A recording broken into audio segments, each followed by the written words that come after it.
So we've got my friend Monado coming up here doing a run of Twilight Princess any percent. So I will toss it over to you. I'm Jake Hawk. I don't forget if I said that. Yeah, that's Jake Hug over there. Hi, I'm Monado. I speedrun this game for a little over a year now. I mainly do Paper Mario, but we're not here for that today.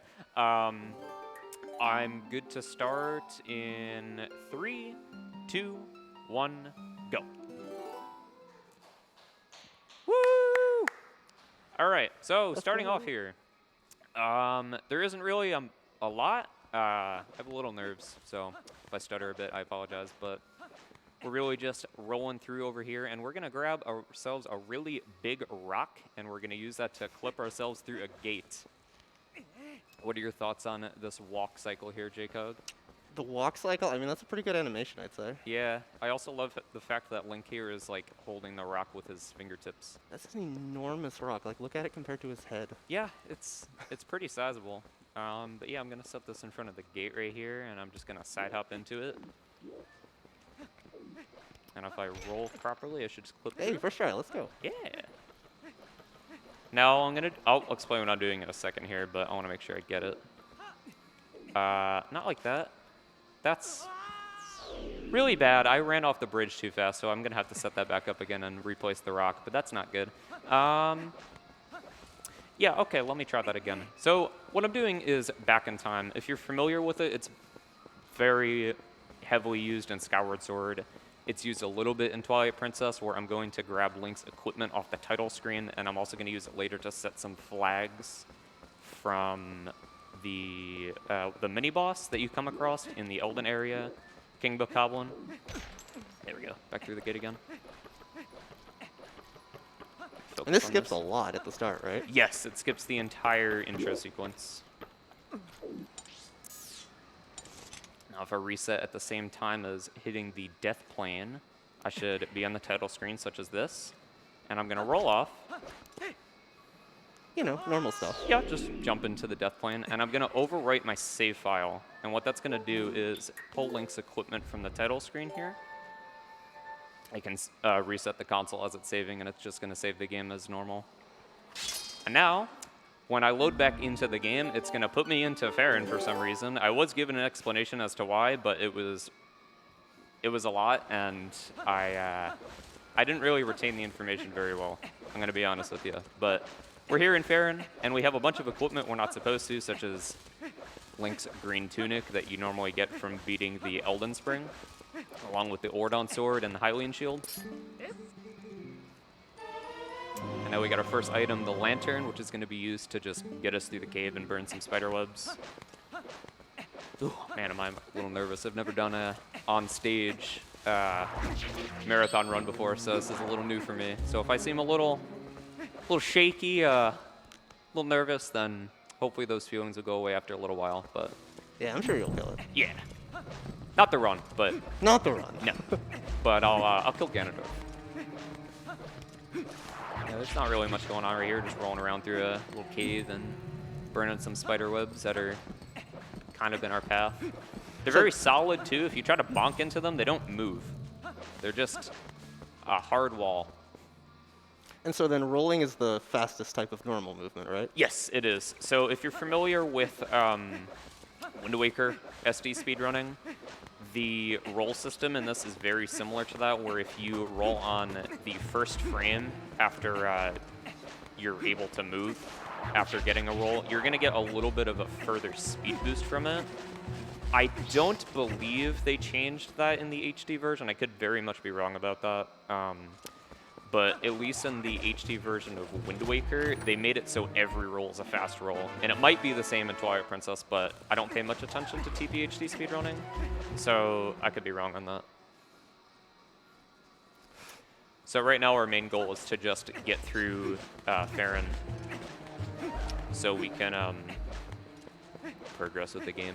But we're really just trying to go save Talon, and also a monkey, which is just sitting in a cage at the end of the pathway here. The story is that like a kid ran off, and we needed to just go save it. Nice club swing on me right there. So yeah, there isn't really much going on here besides just rolling around and slashing our sword. Bunch of other enemies that we're going to pass by here. Fun fact, that bird over there that sells like lantern oil and red potion to you, you can just steal it from him and just leave. And when you go back there, he'll attack you. And you can also give him like 1 rupee and he'll be pretty disappointed by that and say, wow, what a cheapskate. I mean, he's not wrong, to be fair. Yeah, I mean, he doesn't get mad at you that you underpay him, but he's just a little disappointed in you. All right, we can kill these guys just with 2 slashes with our sword and just break the cage with a jump attack and a spin attack.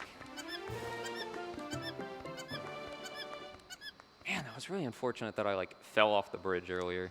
That was like 40 seconds lost from that. But you know what? I'm not gonna That's be too fine. upset. It's in the past. Yeah, exactly. Yeah, this is the kid that we had to save, and we're getting to one of my favorite parts in the run. The goats. If you're not familiar, if you're not familiar with this minigame, there's skill to it, but there's also a lot of RNG depending on how the goats actually want to like behave. Normally, if you go through the intro sequence of this game, there's 2 of them. There's 2 like goat herding minigames. There's one with 10, and then there's this one which has 20. If I take a correct path and push them all in the same direction, this should go by rather quickly, but I also might get screwed up a little bit by the RNG on these goats here, because they just decide to detour off the path a little bit like that, which is really fun. But if this is under 30 seconds, I'm pretty satisfied with that. I'm stalled. So what version are we playing on? Oh, we're playing on German. What language? This is not going to be under 30 seconds because this guy decided to take a huge path off the side there, but that's okay. But yeah, this is in German, which if you're familiar with a lot of speedruns, nice, 40-20. But yeah, if you're familiar with like speedruns in general, at least Nintendo-based ones, you may notice that like a lot of them are on the Japanese version of the game because it's usually the fastest. But not the case with Twilight Princess, no matter what category you're running, actually, besides, I think, glitchless. There is one big glitch that was patched out of the Japanese version of the game, which, by the way, it was released in Japan later than in the US, surprisingly enough. But yeah, there was one major glitch called map glitch, which saves, I believe, roughly around 3 minutes, which is going to be used twice in the run later. But okay, this may seem weird. I'm just talking to the mayor right here a couple of times, but I was saying earlier there were some flags that had gotten set from back in time, right? This is one of them. The game gets confused. Yeah, I know, everybody likes that term. But I guess it kind of does, and it allows you to take on the Iron Boots minigame here far earlier than you're supposed to, so I don't have to come back to Ordon later to get them. Now, if you're a good masher, which I am not, you should be able to get Bow down here in 1 cycle if he gives you a good pattern, but I can't because I can't mash that fast. Like right here, if I could mash quick enough, he would have gone down in 1 cycle there. Thankfully, I got good RNG, so he was able to just get knocked down pretty fast. We had to do that twice, so hopefully he'll give me some good RNG on the 2nd round. And this is basically like a rock, paper, scissors game, right? Yeah, it pretty much is. It's like, hopefully he'll decide to go over to the left side and not dodge like that. That's unfortunate.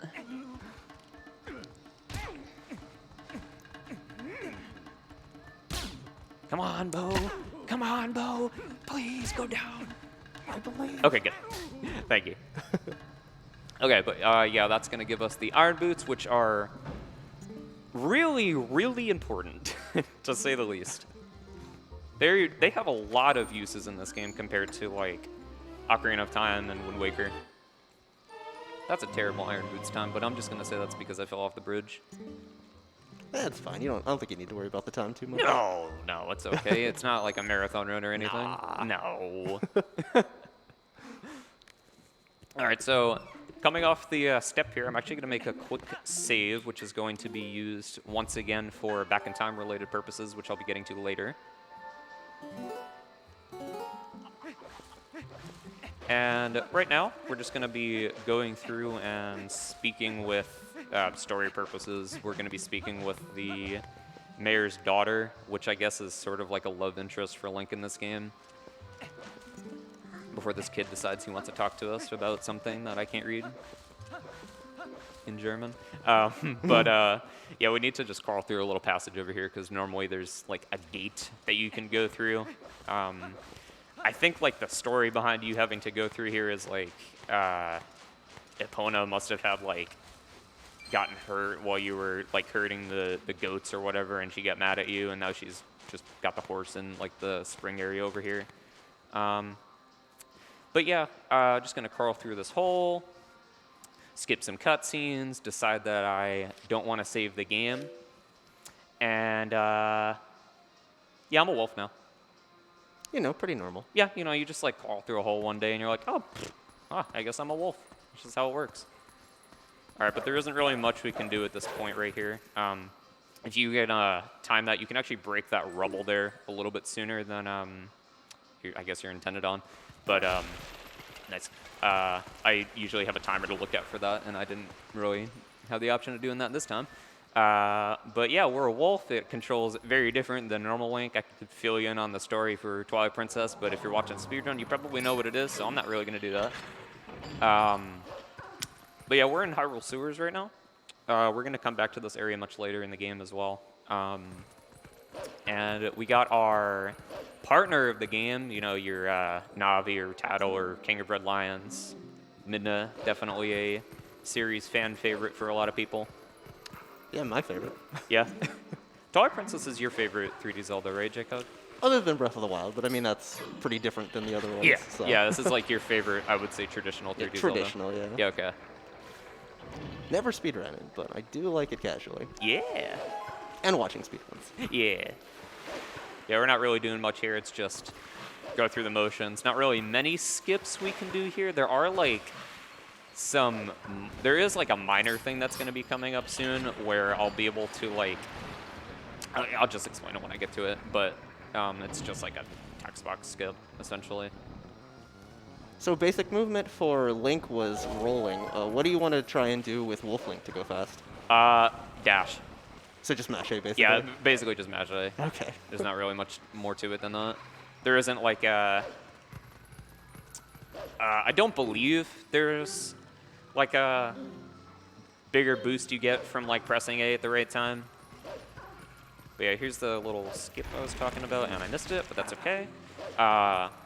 If I hit the corner of that little like piece right there where like the rock falls off, there is a trigger along with Minna speaking to you to actually let her do like Minna jumps here.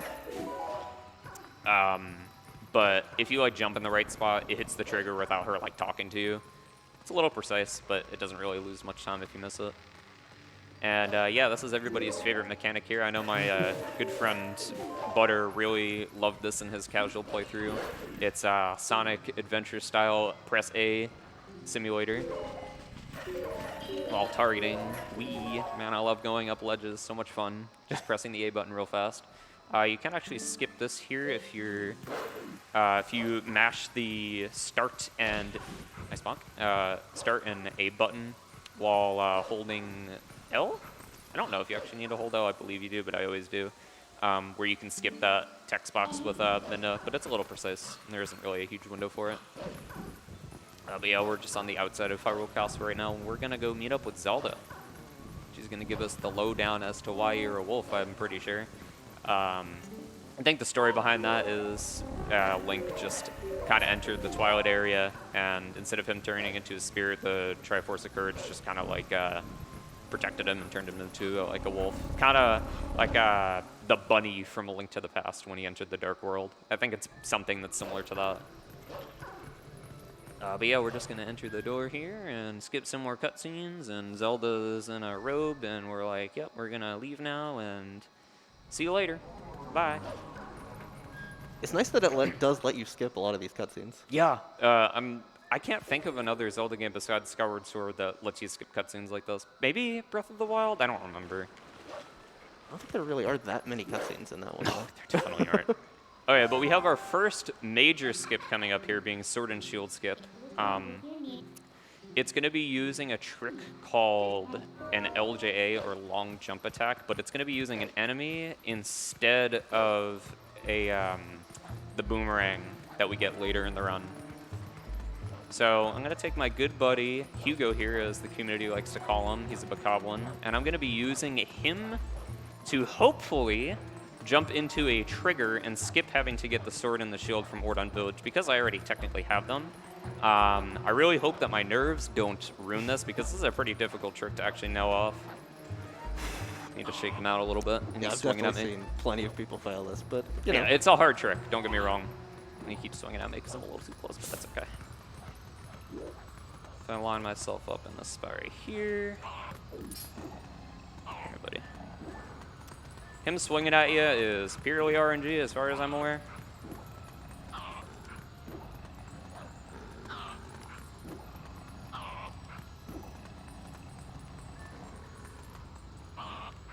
I don't trust that.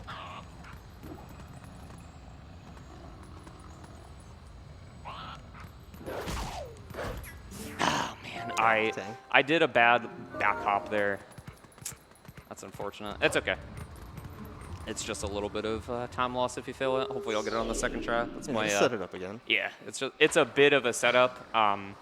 Unfortunately, he still needs to be alive when you jump attack him. So Unfortunately. yeah, because if he dies in 2 jump attacks, but you can't target him when he like dies. Makes So sense. yeah, it does make sense. So you need to jump off the bridge and just redo it.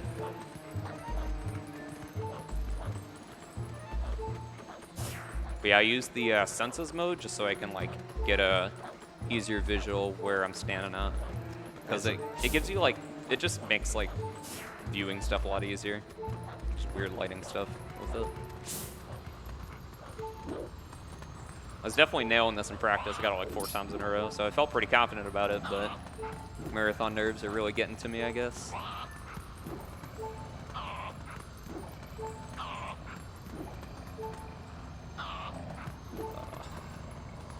don't trust where you're standing, dude.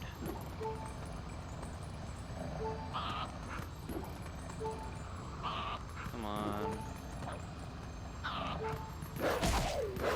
That should work. No, that didn't work. Oh, that should have worked. But it didn't. Oh, that's really unfortunate.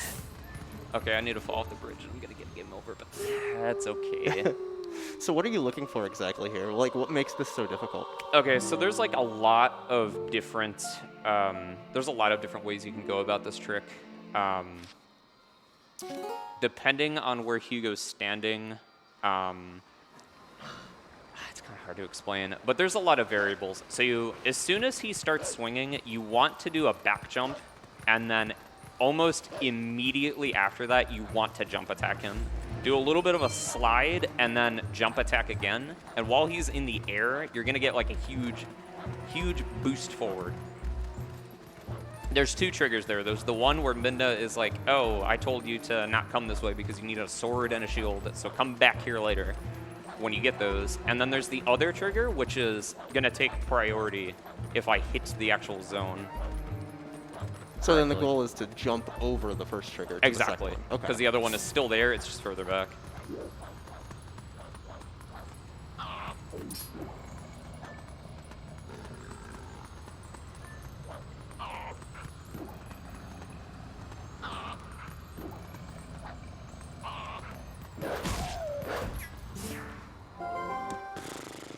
That's really unfortunate. I'm kind of surprised that these aren't working.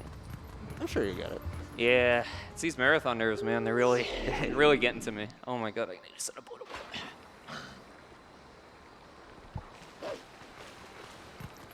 Yeah, for what it's worth, you know, having played this casually and the start being so slow, I know it might seem this might still seem slow to you, but this honestly seems like such a fast pace. Yeah, like, don't get me wrong, this is not an easy trick.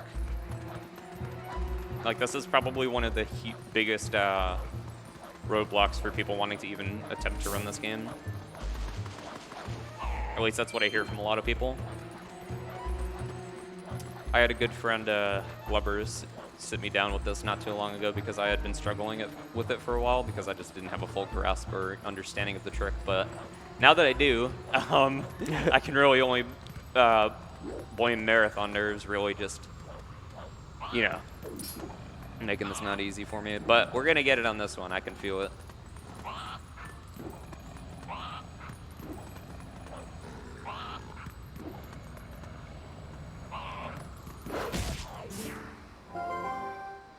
I didn't feel it. Oh, this is really, really unfortunate, man. Really unfortunate. It's got to be one trick, right? All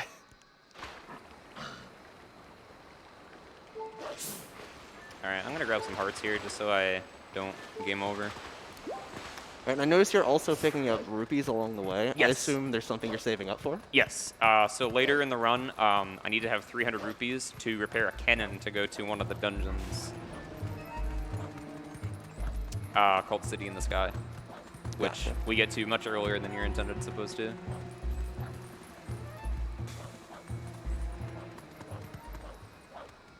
Come on, Hugo. I'm surprised they even let him go this far from where he starts. That's what I thought too. It's honestly really weird.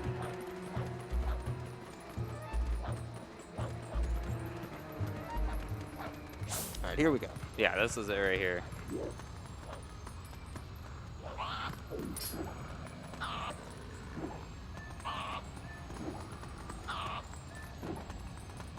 I promise, there is game after this. It's not just push the enemy simulator.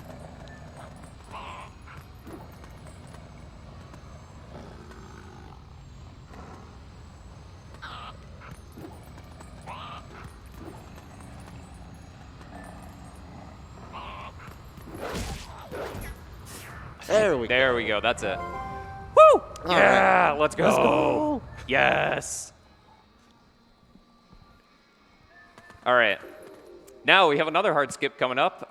Well, that's already, it's not that bad. It's nothing like Sword and Shield skip because there's not nearly as much setup time for it. So if I fail it, then it's not really the end of the world. But like I said, there is more game after it. Excuse me. All right, so what's this called? With this right here? Yes. Oh, these are shadow beasts right here popping out of the portal. Oh, never mind. What were you referring to? I thought this was where a trick happened. No, not right here. Getting ahead of It's the myself. next set of them, but not right Okay. here. This is your tutorial on how to defeat these guys. You can't kill all three of them at the same time here. The game just forces you not to. You definitely could spin attack all of them and kill them, but it's just like a forced roadblock. Oh no, I can't defeat them. Midna, please help me. And she's like, oh, don't worry, I have an AoE attack for some reason, and then I can help you kill all of them. So you just have her circle go around them, and you attack them all, and then they're dead. I'm going to be using them for a skip in just a little bit. Not those specific ones, but another one coming up. All right. So, if you're familiar with Twilight Princess and you've played the game casually before, you're also familiar with these bugs. Well, thankfully, we don't need to deal with the first ones because we'll be able to leave the forest early later. But don't worry, we still have the Elden region and the Lanayru region that we can take care of back to back, which is going to be really fun. 20 minutes of just bug hunting. Don't worry, I'll make sure it's all super exciting for you guys when we get there. Oh, you see this guy? This is bug number 2. And there's bug number 3. So where are we heading right now? Right now we're heading toward the area for early Master Sword. Usually you would just be heading along this path just to collect bugs, and then you would restore the area back to like its light world and getting rid of the Twilight in it. But we're not doing that. And what's actually kind of funny, later in the credits part, since we never actually like clear out this Twilight area, it's still here in the credits. So like whenever you get to a portion where Farron is, it just starts playing the Twilight music. Oh, whoops, I pressed X a little too soon. Or Z.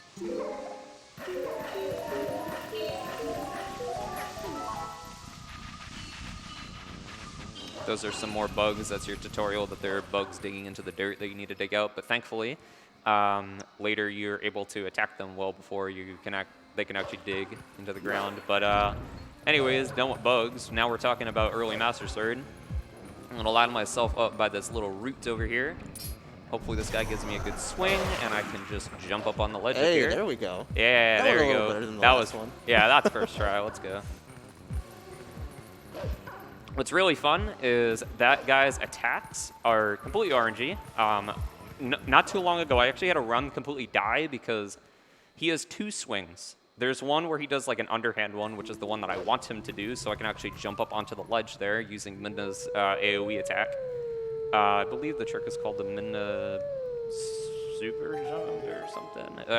It has something to do with Midna, and it's a jump. That's all I know the name of the trick. But yeah, we're not supposed to be here yet. I'm getting ahead of myself. I wasn't even finished talking about the Shadow Beast stuff from before. But yeah, basically he has 2 attacks. One of them is like the overhand one, and then the other one is like an undercut. You want the undercut one because if he gives you the overhead attack one, you can't jump up onto the ledge. It's just has to do with like the way his swinging goes. It's really finicky, but it's not that hard of a trick once you like actually get it down compared to Sword and Shield skip. But yeah, right now I'm in the Sacred Grove, and you may have noticed the song I was playing before was actually Zelda's Lullaby from Ocarina of Time. I'll be playing it one more time in a little while. But right now we're chasing Skull Kid, and I believe this is supposed to be the same one from Ocarina of Time and Majora's Mask. Could be wrong, but I'm pretty sure it's implied somewhere. But yeah, we are on our way to go and get the Master Sword, which we are definitely not supposed to have at this point in the game, but it's going to help a lot with sequence breaking later, such as being able to transform anywhere, even in the Twilight, because the game doesn't check for that, because it doesn't have a reason to. Pretty convenient. Yeah.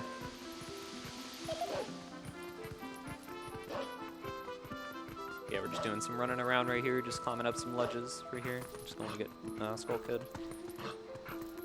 I just gotta say though, this is one of my least favorite parts playing the game casually because I think it was the one behind the waterfall where I was not really able to find him easily when I was a kid. So I legitimately spent like an hour here casually for the first time playing the game. Yeah, I remember I spent a long time myself too because I didn't know how it worked. I was playing with speakers and didn't realize that the directional audio was actually important. Yep. I mean, I was playing on like a CRT back in the day, so like, I feel you there. But right now, we're just going to be attacking Skull Kid. You can't jump attack at him or just attack him in general until he starts spawning these enemies at you, these little puppet masters that he has following him. I'm pretty sure their official name is just Puppet. So like right when he's about to blow his horn there, you want to attack him.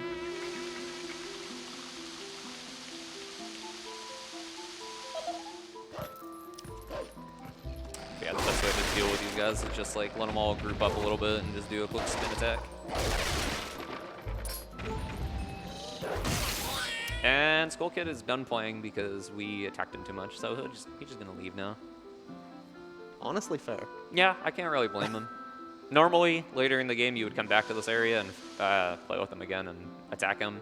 But skips make run go fast, so we don't need to do that. All right, but here comes everybody's favorite part. Yeah, you're right. Everybody's favorite puzzle in the game right here, the Master Sword puzzle. Something tells me it'll go a little easier than most casuals. Yes. Little fun fact, if you press the X button on a specific frame as Link is like jumping, it'll like make the senses appear like that. I'm pretty sure it's frame perfect. It doesn't do anything, it's just visual. But yeah, like the puzzle here is essentially just a rectangle for the quickest path. It's kind of funny. Which is really convenient because it's really easy to memorize. Oh, there we go. Yep, this is the puzzle. Not very hard, just go on a rectangle or a square. And here we are to the Master Sword, 29 minutes into the game. A little slower than I would have liked, but you know what? That's okay. Hey, you got that. You got there. Exactly. I got the Master Sword. Now, you know, just got Wolf Link over here. Just gonna stretch a bit. Ugh, shake some of these nerves out. And now he's no longer a wolf. For now. Oh, also, something that's really funny here. Minna is supposed to be right there. Like, where the camera pans, but she's just not. It has to do with something with you, like, entering this area when you're not supposed to. I couldn't exactly tell you why. But there she is now. She's there again. Or, she's there now. She wasn't there before. She just got confused. You were doing things weird. Yeah. She was like, well, I'm not supposed to be here yet. I might as well just, I don't know, go get something to eat. But yeah, now that we have the Master Sword, we are able to do quite a lot of sequence breaking because we can transform into Human Link when we're really not supposed to. And the Master Sword this early on can deal with some bosses extremely quickly, especially the mini-boss in Lakebed Temple where we'll be getting the claw shot in about 20 minutes or so. So how much more damage does the Master Sword do? I think it's double. Okay. I believe it's double. Yeah, there's not really much going on here. It's just mash through some text, story stuff. I think the stuff going on here, Minna's like, hey, can you like bring me to the Mirror of Twilight, which is in the Arbiter's grounds, and that's a dungeon we'll be taking care of later. Yeah. Because that is required to get to later portions in the game as well.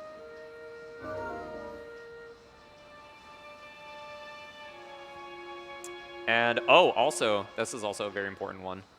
Now that I have the Master Sword, I can warp from anywhere, theoretically, well, anywhere, like, within reason.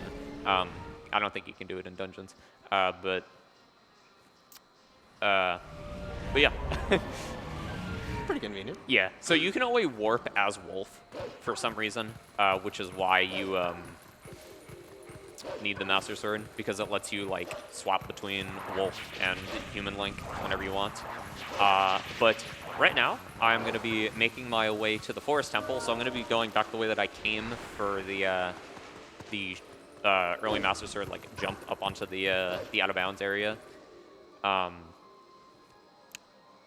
yeah, there's this little convenient dig spot right here too that I went through before. If you use your senses there, you can actually see it, and it takes you to the end of like this passage here.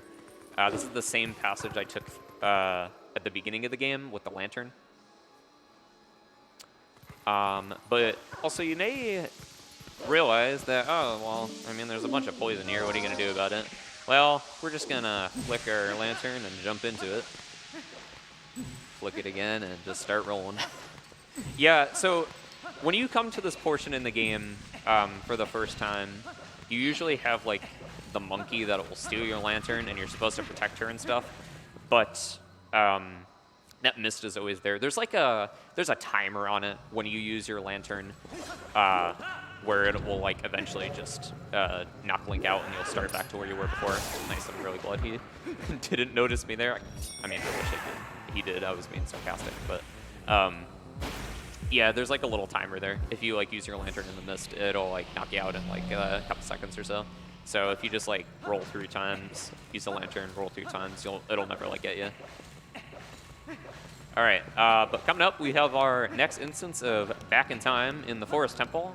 This is going to be using the second save file that I created earlier, and this is going to be setting up for a couple of things. One of which is giving me all the monkeys that I'm supposed to normally get in the Forest Temple much earlier than you're supposed to. So I'll explain this when I get to it, but I have to make another quick save file here, because if I don't and I attempt to do Back in Time and reset, then I won't be able to continue. But I'm going to kill this Keys here so he doesn't bother me. So I'm going to line myself up with one of these textures on the wall. That was way too late of a pause there. I'm trying to open up the item menu on a specific frame, and I'll know if I get it because Link's sword is going to be facing pretty much horizontally. Not like that. That's rather unfortunate because now I actually have to die because I don't have enough HP to actually do Back in Time, so I'll just have to jump out of bounds again. like that. It's frame perfect, and it doesn't really take much time to set back up. This happens every once in a while. It's not really the end of the world. Maybe it is because I failed Sword and Shield skip a couple of times, but we're not going to think about that. No, we're you're good. Yeah, we're already moved on from that. Yeah, this back in time is a little precise. I don't trust that angle. That's going to work. Okay. So yeah, I was sort of straight, equip Iron Boots, and then reset, and this should put me on the title screen just as it did before. Now, I'm going to roll off the side, and I'm going to press A as Link is voiding, and I'm going to open up this menu right here, the specific, yeah. Okay. Some music. Yeah, nice music. So essentially what I just did there is I entered the King Bokoblin mini-boss fight, and that is going to set the mini-boss flag, which is going to also give me the monkeys. I assume they have to be tied to the same flag, as far as I'm aware. That's what I've been told. So now that that flag is set, when I go out to the bridge coming up here, after I free this monkey here, all the monkeys are just going to show up as soon as I open up the door. It's nothing really more than that. They're just going to appear out of thin air. Pretty much, they're just going to walk up from behind me. But right here, you may notice, oh, I don't have the slingshot. You're supposed to get that at the beginning of the game to kill these spiders, but I don't have those. So instead, I'm just going to throw these Deku Baba heads at them, which seems to work. If I didn't have that, it wouldn't really be much of it. Or if I didn't have the option of throwing that at them, it wouldn't be much of an issue, because you can aggro one of them down the vine and use Wolf Link to kill them.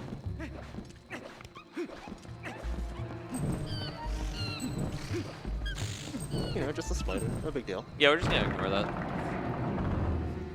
He doesn't really do much to you. Yeah, but I'm gonna open up this door. And monkeys! Hey! All four that we need.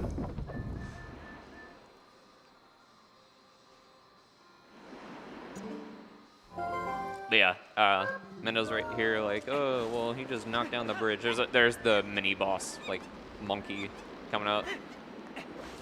And he's going to give us probably one of the most useful tools for the speedrun, that being the Gale Boomerang. Or should I say Boomerang? Avatar fans get that? Grown. So how does this fight work? So there's RNG in it, of course. It's RNG how many times he decides to hop around here. 4, that's not bad at all. So normally here, he gets knocked down from his own boomerang, and I can beat him in 1 cycle because the Master Sword.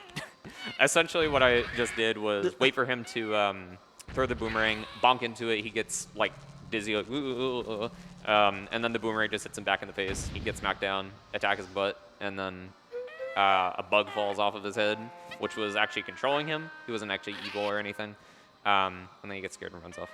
What were you going to say though, JK? I'm sorry. Oh, no, nothing. Oh, okay.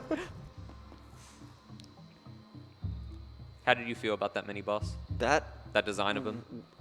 You know, it's fine. I was more focused on the fact that it's just so much faster with the Master Sword. Yeah, it really is. Yeah, but all right. Gale Boomerang, one of the best items you can get in this game, period. So if you're not familiar with the Gale Boomerang, well, you will be very soon. It is a very, very broken tool in a very simple sense, because essentially it's going to make me jump really far. It's very similar to what I was doing with Sword and Shield skip earlier, but now I can pretty much do it whenever I want, within reason.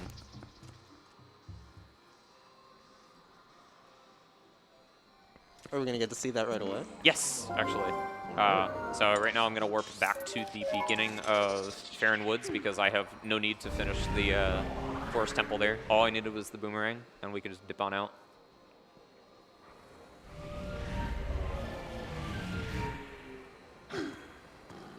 And now, you know the area where I picked up the lantern? Well, that's also the place where you leave Farron.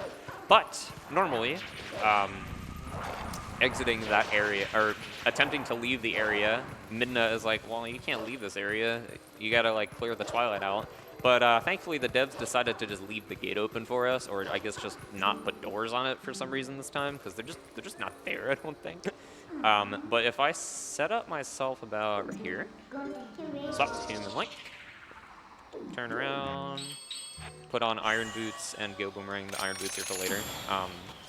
And do 2 boomerang jumps, such like that. I can jump right into the loading zone. Nice. Which was really cool. I believe that that portion over there is considered out of bounds, which is why the boomerang jump even works in the first place. But we have another instance of a boomerang jump coming up here, or an LJ, long jump attack, boomerang, long jump attack, to skip our good friend, the mailman. Everybody loves him. Skip the mailman. Yeah, I know. He's a wacky character, but he's still. Alright, if I line up about right here, this should work. That didn't work. Hey! I was a little too far back, just barely. It's okay, we could hear the mailman. Yeah, you know, it works out, you know. He's a good fellow. He's an odd one, but he's good. I can really respect him doing his job. Oh, also, fun fact about the mailman. If you've played Twilight Princess before and done the Cave of Ordeals, or you haven't, I guess, the Cave of Ordeals is kind of like a gauntlet of sorts, a la like Paper Mario, Bit of 100 Trials. Same sort of deal like that. It's just a bunch of waves of enemies, and you just keep going down floors to floors. Well, on like I think it's the last 10 floors of the Cave of Ordeals, the postman is just kind of there trying to deliver a letter, and he got past like really tough enemies that you don't fight until like the end of the game. So like he must be really powerful, you know? What's he hiding? I don't know. He's got like something. All right, but now we're in the Elden region, and we have another skip coming up here, 2 potentially, if I nail off the first one. Gorge Void, frame perfect. You only have 1 shot at it, and if you fail it, you lose a minute. You have 1 frame to actually jump into this gorge right here. I need to pay attention. Got it. Okay, cool. Yo, let's go. Let's go. So now that I got Gorge Void, I can attempt to do Rupee Roll earlier than I'm earlier than I can if I failed Gorge Void. It's going to get me to the other side of the gorge. I'll explain why this is important in a little bit. But it's a bit of a tough trick, so I want to focus on it.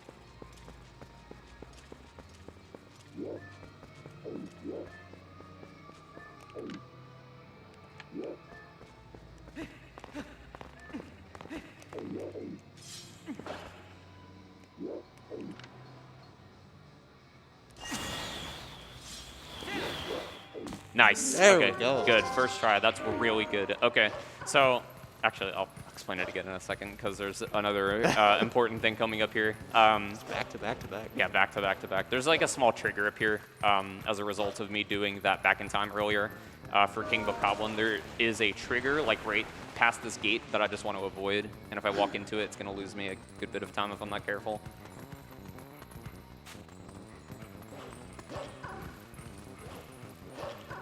Okay, we're in the clear. Okay. I'll have to avoid it again on my way back, but essentially Gorge Void and Rupee Roll allows me to skip having to complete Farron, because if you Minna will like say, oh, there must be some way for us to cross here. Maybe you can find like something that goes here, which is the bridge that's missing. But you can't actually access that until after you beat Farron Twilight, because Minna just won't have the trigger to warp it away.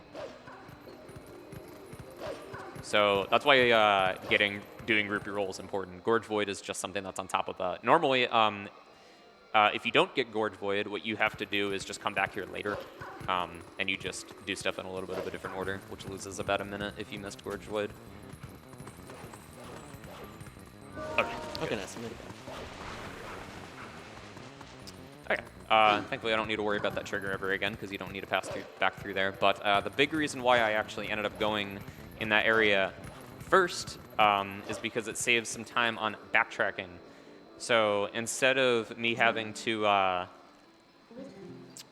go back to this area and jump over the void, normally what I would have to do is warp to where I'm going right now at a later point. Again for a third time, and I would have to go all the way back through to the Elden area that I had just gone through, just so I could go attempt Ruby Roll.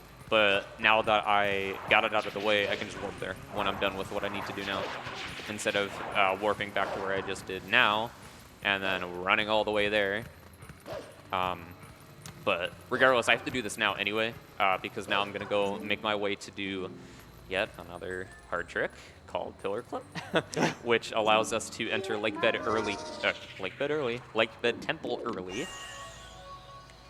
So once again, I have to do this long jump attack. Just get out of Farron once more. I don't have to do that anymore because I get Gorge Void, which is cool. But yeah, we have two things coming up here. We have Gate Clip, which is pretty easy. It's just bonk into the gate and then side hop into it when I get there. I'll best like show it to you. It's really finicky. It just has to do with like the gate's like collision moving around when you bonk into it, but it looks really weird when it happens.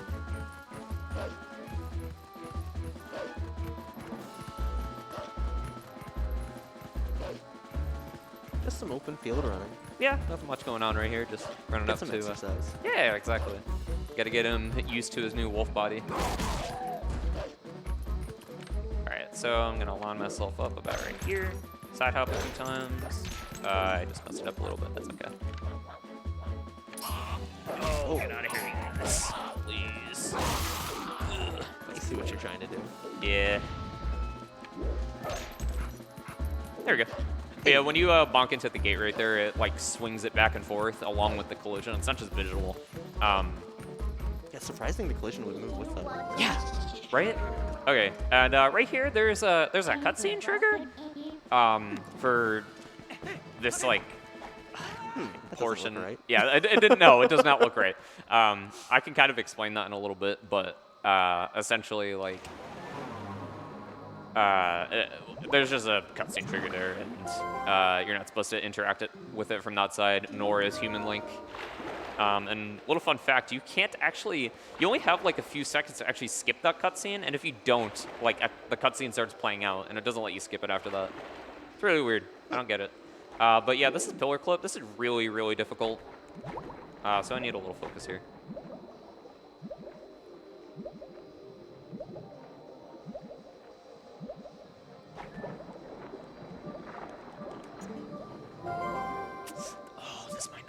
Might be too far down. I'm still gonna try it, but I really don't think that's gonna work. No, that didn't work. That's unfortunate. Yeah, so I'm trying to clip into this pillar right here, so I can enter like the temple early. That loses about like 35 seconds if I fail it, I believe, 30 to 40. But that's one of the coolest tricks in the run, because if you fail it, it's really cool.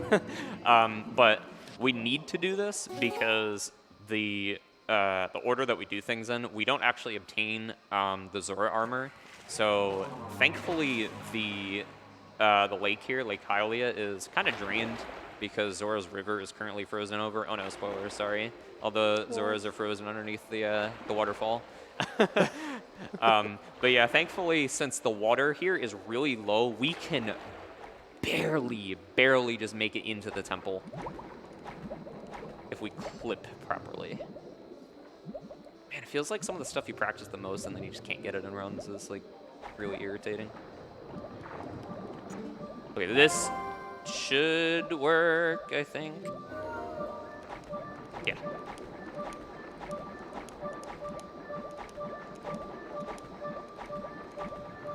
Yes. Okay, cool. Second try. Yes. Woo! Yeah! Round of applause from all the people here. Woo! Yeah! Football. I love sports.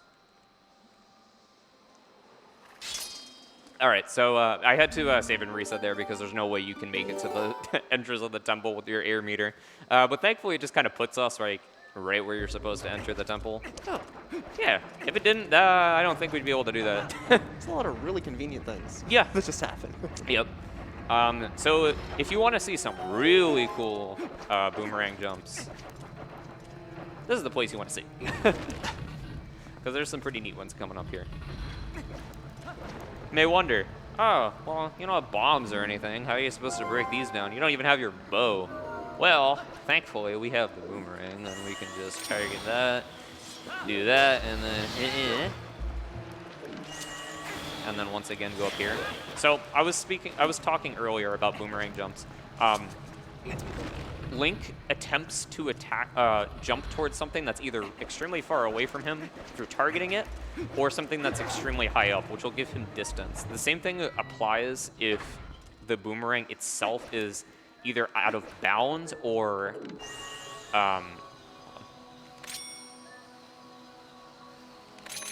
one's really cool. Probably one of the cooler ones. But yeah, the same thing applies if that boomerang is out of bounds or above a void of some sort. It just, I don't know exactly how it handles it, but the baby explanation is boomerang is over void, so it just makes it think it's really high up. So Link just attempts to attack something that's really high up that isn't actually high up, and it's instead in front of him. And now we get our favorite companion. Link's face here is how I feel about it. But yeah, we need Uku. It's very important. If you do not get Uku in the speedrun for this temple, you can't re-enter unless if you go get Zora armor. Because we make Lake Hylia like all filled back up again. We're actually going to use Uku twice to come back here. One for... There you go. One for getting some water bombs, and then the other one for actually beating the temple. But coming up right here, this is, I believe, the last instance of the mini-boss trigger that I hit during Back in Time. Since that trigger is still active, or the flag, whatever the two it is, since that is still active, if I enter this room and look up, normally that doesn't do anything if you enter from the side. But since the trigger is active, the mini-boss activates. Normally there's a little scene that'll play if you enter the room normally, and I would assume that's how it gets triggered normally. But this is Deku Toad. You can one-cycle this. All I have to do is slash my sword in a good way. Not like that! I almost guarantee you it's probably the 2-cycle. Yeah, the 2-cycle. It's probably from where I was standing. Link was in a pretty bad spot toward the end of that, and it just didn't get the last sword swing to interact. It's just one sword swing away, unfortunately. I'm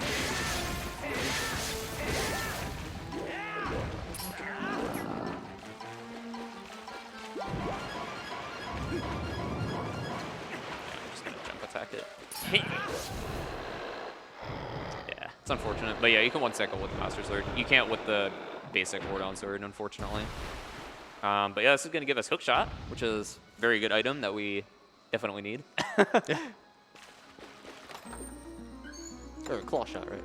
Oh, yeah, Claw Shot. I'm sorry. Hook Shot, Claw Shot. I've been playing too much. Totally different. Hey, yeah, I've been playing too much Wind Waker Randomizer. I'm too used to that right now.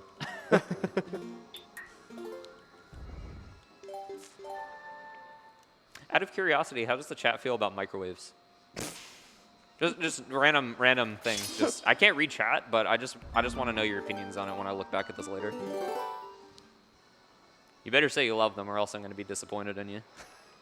All right, so now we're just going to warp ourselves on out of here. This is going to spit us right back out at the what spring is it? The Landiru Spring. Which, like I said, we're going to be coming back to Lake Bed Temple later, just to pick up some water bombs in one of the chests that are back there. You might have seen it, but Some foreshadowing. yeah, highly seeing, man. Alright, yeah, we're just going to do some quick running and some quick jumping off some ledges here.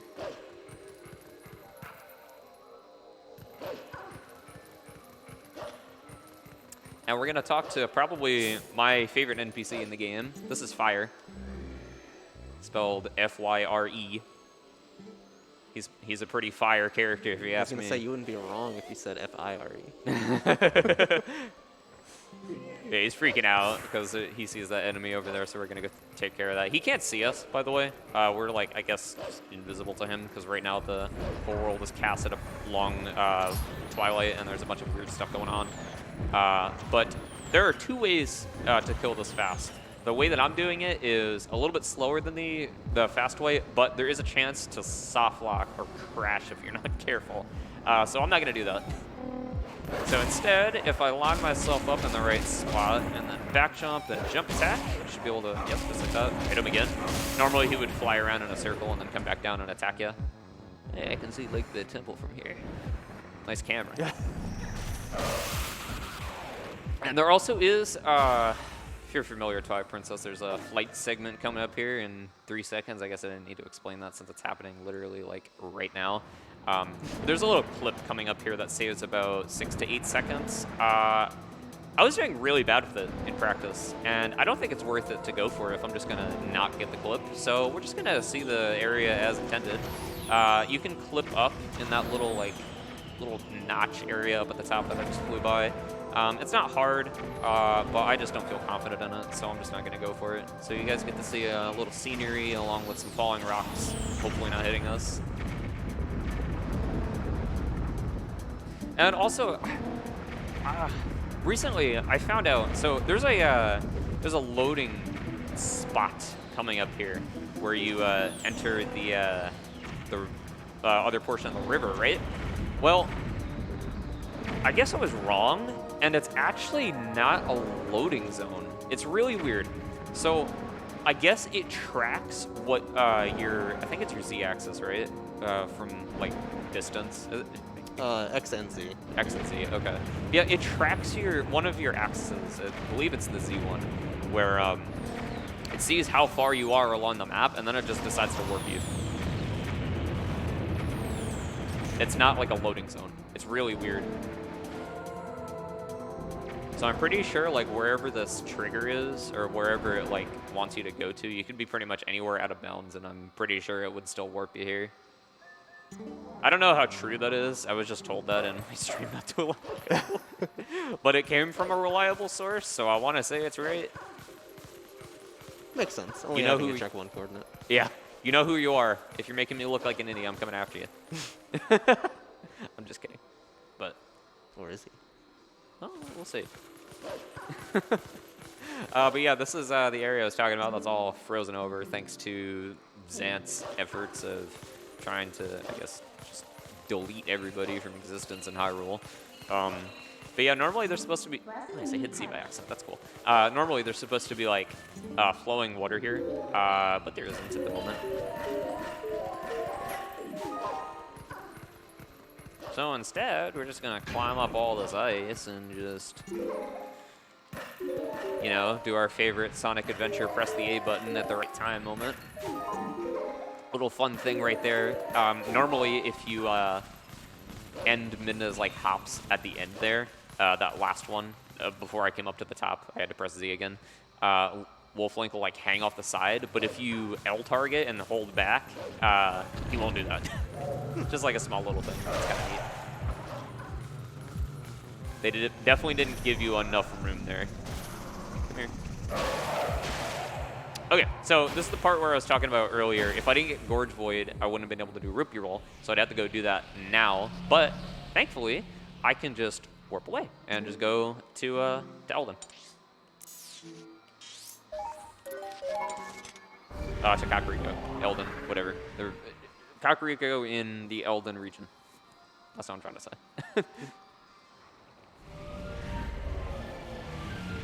I think for the most part, all my nerves are shaken off too, so that's good.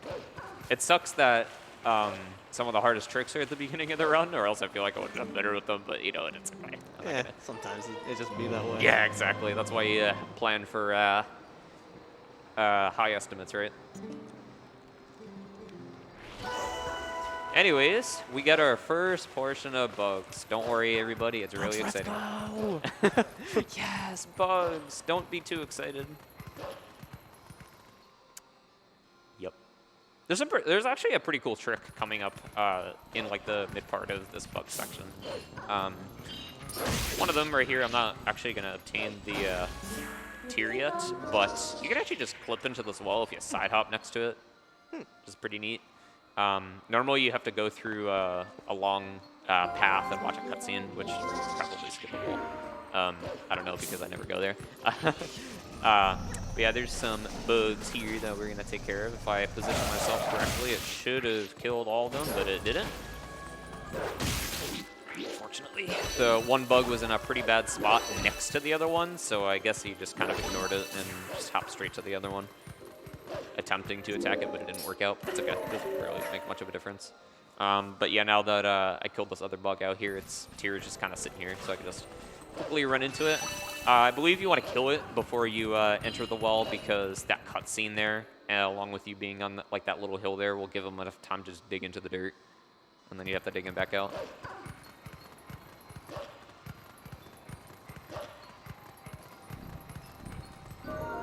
Yeah, not really, or I'm sorry, the most exciting gameplay going on right now, bug collecting.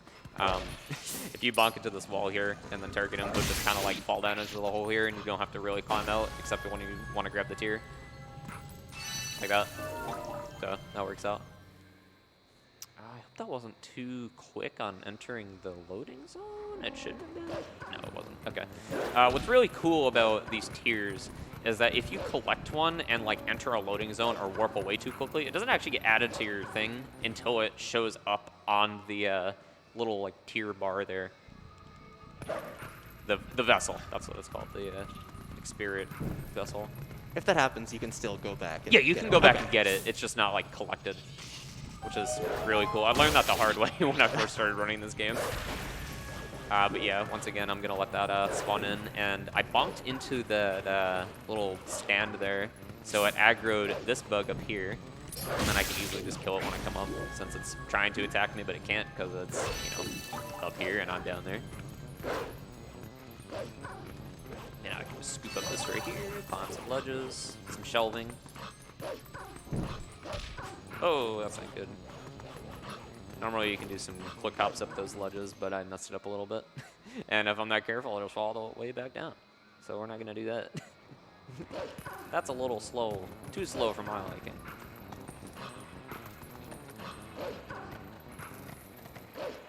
Alright, it looks like there's like a little bit of a delay before you can actually collect the... Yes. Yeah, okay. Yes, there is. The hitbox for the tier doesn't actually like appear until a little bit after you actually kill them, and they're like spawned in the air. So like, if I attempt to jump into that, it's not going to do anything. So that was good. If you press A on a certain frame, you can actually jump instantly with Minna. I was attempting to do that in Hyrule Sewers, but it's really just something to mash for, and you hope to get it. Not really much more than that. Okay, that's cool. Trying to do that, but I missed the roof. Instead of like climbing up slowly. Also a little bug tech right here. If you jump attack from far away here, instead of him landing up on the top bookshelf there, he'll land at the bottom and you can easily kill him. There's a lot of like minor stuff that definitely racks up in these bug segments, but it's not really entertaining, I would say. It seems like it's one of those sections that's like not too hard to do, but hard to do really fast. Yeah. So right here we have another boomerang jump. That should be fine. Yep, okay. I'll explain it when I kill the bug, but... So, I killed that bug, and now this house is gone. Yeah, so you're not supposed to be able to kill that bug before he enters it, and if you do, the house just kind of disintegrates. It's usually supposed to explode, because what happens is the bug goes into the house, you follow the bug inside, turns out there's actually 3 in there, and when you light the fireplace on fire, all the bugs like get set on fire because they're sitting like up at the top of the fireplace, and they get lit up on fire and they freak out and stuff. And then they like light the whole building on fire, which is conveniently placed with a bunch of bombs. It's like a bomb shed, which is pretty cool. You may have noticed there as well, I side hopped into that rupee, I did that specifically so it didn't play the cutscene of me obtaining a blue rupee for the first time. I'm going to probably do that again later. Nice, I don't think I've ever landed up on that little ledge there. That's interesting. But I think it goes based off of how long you're in the air for after collecting the rupee if it decides to just skip the cutscene. It's really weird. But cutscenes are slow, but I need the money, so it's good to get. 26 rupees right now isn't that bad. It's a little low, but it's not really that bad. Also, right here, if I climb up in the right spot, Link just kind of like clips up and is on the top of the platform.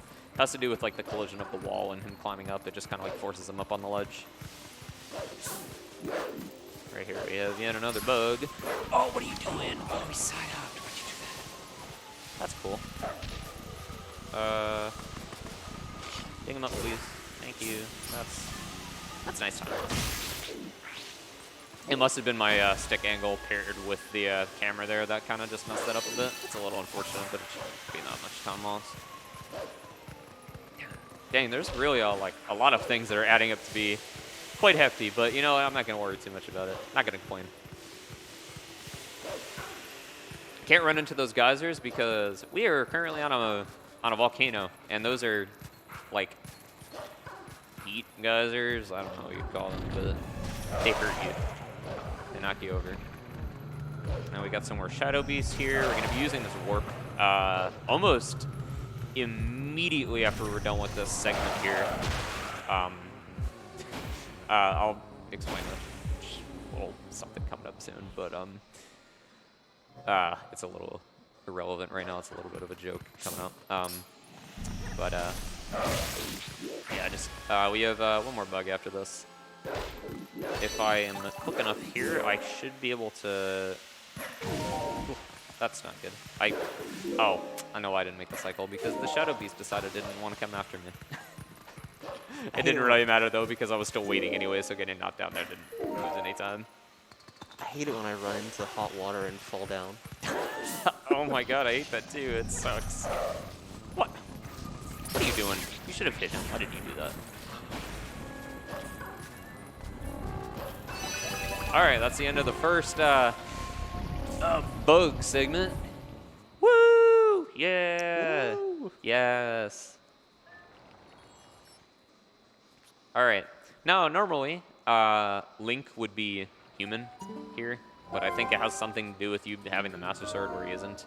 And there's just a bunch of kids standing by the wolf. Take that as you will. That doesn't really sound very safe to them. It's okay. They're only a little traumatized now. Yeah, they're only a little bit. Just a little bit. Oh, and get used to them because they're going to be there later. When I have to come back to the area. They're just kind of...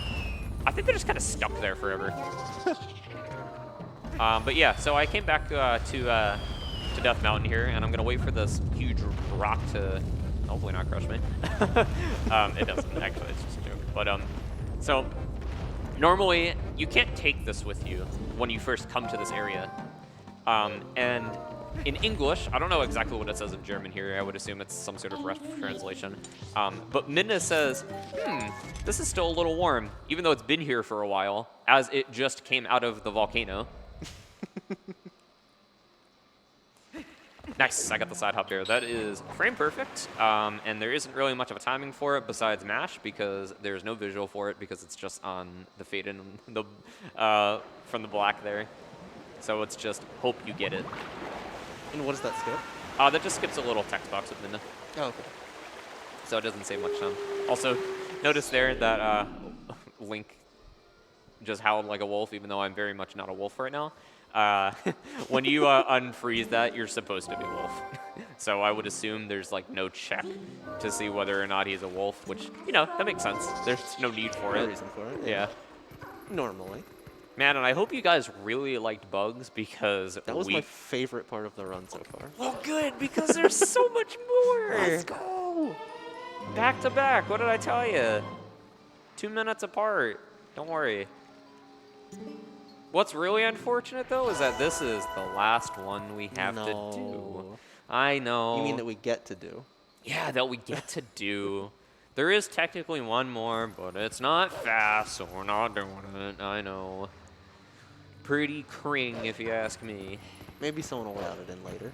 Yeah, maybe. Well, there actually, okay, so there actually is a route where you do it. Oh, really? Yeah.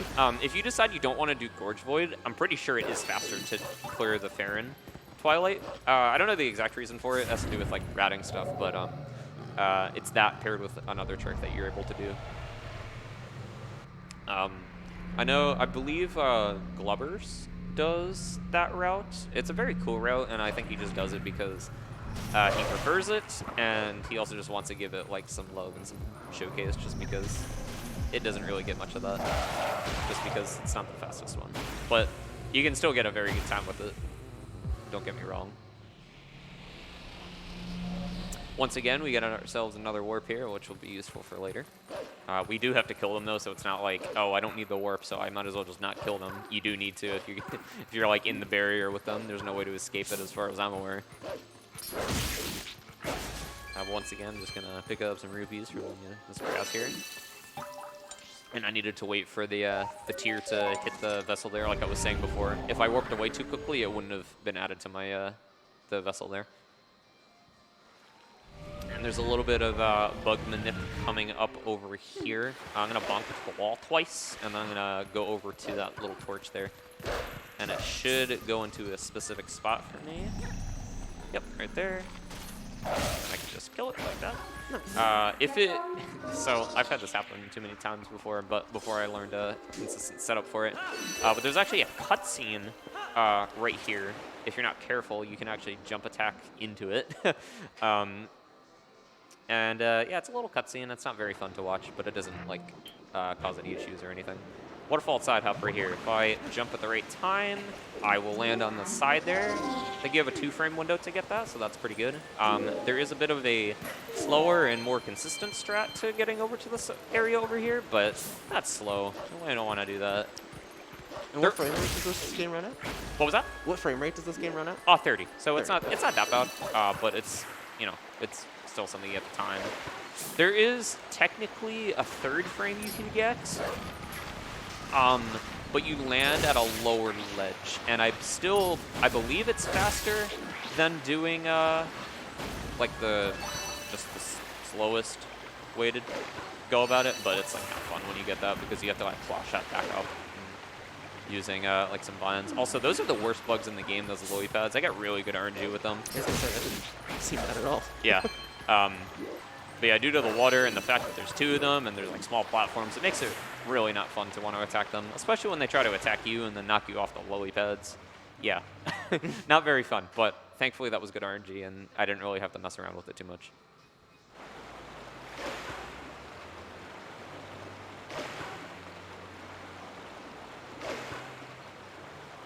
Oh, whoa, look at those spirits over there. I can't wait to not interact with them.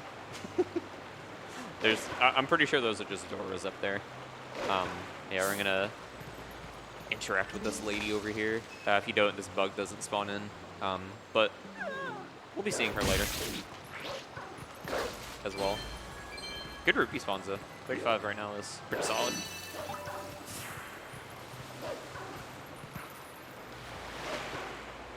Alright, now I'm gonna go and make my way across Hyrule Field once more and go to get 1 bug, which is in Hyrule Castletown. Just 1. I have to make my way all the way over there just to get it. To be fair, there also is a warp there, like on my way, so I guess that's cool, which will save time for one thing, I guess, if you want to count that. But there is a little bit of camera manipulation right here. I don't even call it. It's not manipulation. It's just lag reduction strats. If you have the entire field open like that, since there's a lot of geometry and stuff that's loaded in on the screen, it just adds a little bit of lag. It's not much, but it is noticeable and it definitely adds on, especially when running across like a long distance like this. But since I can just look at the minimap, I can see exactly where I'm headed to.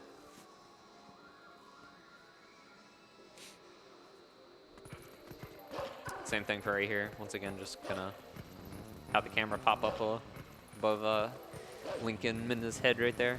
Just ignoring all these enemies. You know, okay, so there's a rock that I passed right there, right? I don't know what it is. It might just be a practice ROM thing. But sometimes when I'm practicing this, I will see that rock just broken, and there are rupees there. I know, like, yeah, like I know that you're supposed to break that with like a bomb or something, but sometimes I just see it broken, and I have no idea if that has something to do with the practice code, because I don't think I've seen it in a run before, but I could be wrong. Here, please. Maybe some weird flag set or something. Yeah, it must be something really weird like that. I don't know what it is. Yeah, I killed those shadow beasts. I wanted to kill the one from a distance first, because there was a good chance that I would have bonked into the wall. Or not into the wall, into like the gate that they spawned in, if I killed the other one first. But that didn't end up going that way, so that's pretty cool. So you can't actually like normally dash around in Hyrule Castle Town here. So you need to do like a really weird thing where you jump attack, then B attack, then jump attack, then B attack, instead of just jump attacking, waiting for it to recharge. Because it resets the timer on it, so you can just keep alternating between these two. I don't know exactly why you can't, or yeah, I don't know exactly why they programmed it to be like that, but it just did. No dashing here. Sorry, kids, your wolf can't dash around in Hyrule Castle Town in this game. Could injure someone. What was that? You could injure someone. Yeah, exactly. I mean, there are people in this town. You don't want to hurt them. Granted, they can't see you, but we're just going to ignore that fact. Okay, once again, I'm back over here in Lake Hylia. Now that the, well, I guess it already has been flooded. I'm blanking out on that. But there's our buddy Fire once again. There's another bug that's kind of just chilling behind his house here, which is a little bit faster to get now than later. Sploosh into the water. It's a little unfortunate, but it's okay. Here, buddy. Thank you. But yeah, we got another Argarok flight going on here, and this time we are, instead of not trying to get hit by boulders, we're gonna try to collect some bugs that are along the river. And they very much knew that, I would assume that they must have known that you couldn't collect the bug or the tier right away, because these bugs specifically on the river right here, as soon as you kill them, it just gets added to your age there. Which makes sense, because imagine if you had to go back for them. They're just kind of chilling. Turn around. No, you can't turn around. I'm pretty sure you can. I'm not going to try it though. Maybe I'll try it another day, but not today. All right, now that I'm done here, I'm gonna bonk into the wall, and then I can just exit. Minna's gonna just ask me if I want to try it again, but no. All right, unfortunately, our bug hunting quest is almost to an end. What? Yeah, I know, it's really unfortunate, but where's this one? We have this last one right here. Since there's no more on the map. Huh, what is that cutscene? Oh, there's another bug over here. I wonder what this could be. I don't see one over there. Maybe it's lying. Oh, yeah, it might be lying.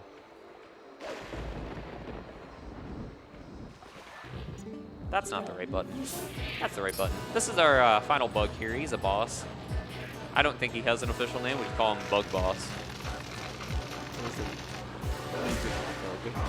What was that? That is a big bug.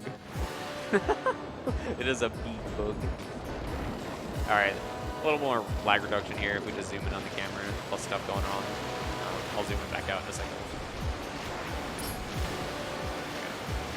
If I don't do that, I was trying to do a back hop and then jump attack into him, and it would have like stopped him in the air, and then I could have jump attacked him again to latch onto him, like I just did now, but it would have been a little quicker.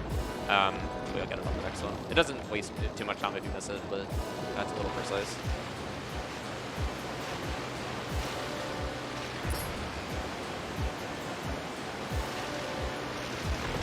And I fell in the water. That was really unfortunate because he was coming at me from a bad angle. Because the platform is only so big. But he decided to swarm back down pretty quickly. Now, I'm going to do my B attack, but I'm going to try and bonk into the side of that right there. His little, like, thing sticking out. It doesn't actually, like, see if you've hit every single one of them. But once you've, like, B attacked all of them and then just, I guess, try to attack one, as soon as your attack is over, it just kills it. I assume that's just the check for it to see when your attack is done. And since you bonk, your attack is over. But Kind of makes sense in a way. yeah, it does. But I know, guys, bug hunting is over. Now we have to go play the rest of the normal, boring game. I mean, at least the game's still pretty good. Yeah.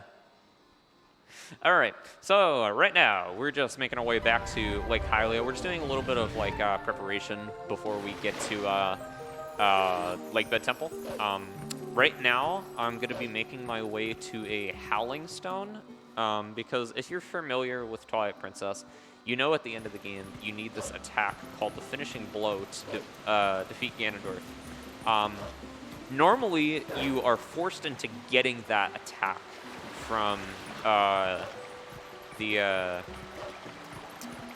Hero Spirit, which is Link from Ocarina of Time. I'm pretty sure that's canon information, but regardless, you usually get that at the start of the game through a forced interaction with him in Farron, but since I never cleared Farron Twilight, that never happened.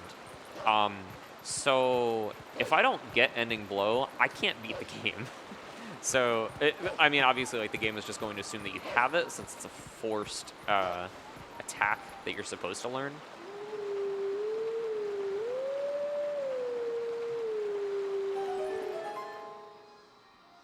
That is Requiem of Spirit from Ocarina of Time, as far as I'm aware.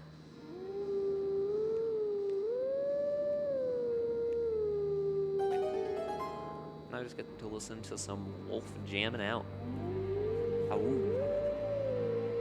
No. Yeah.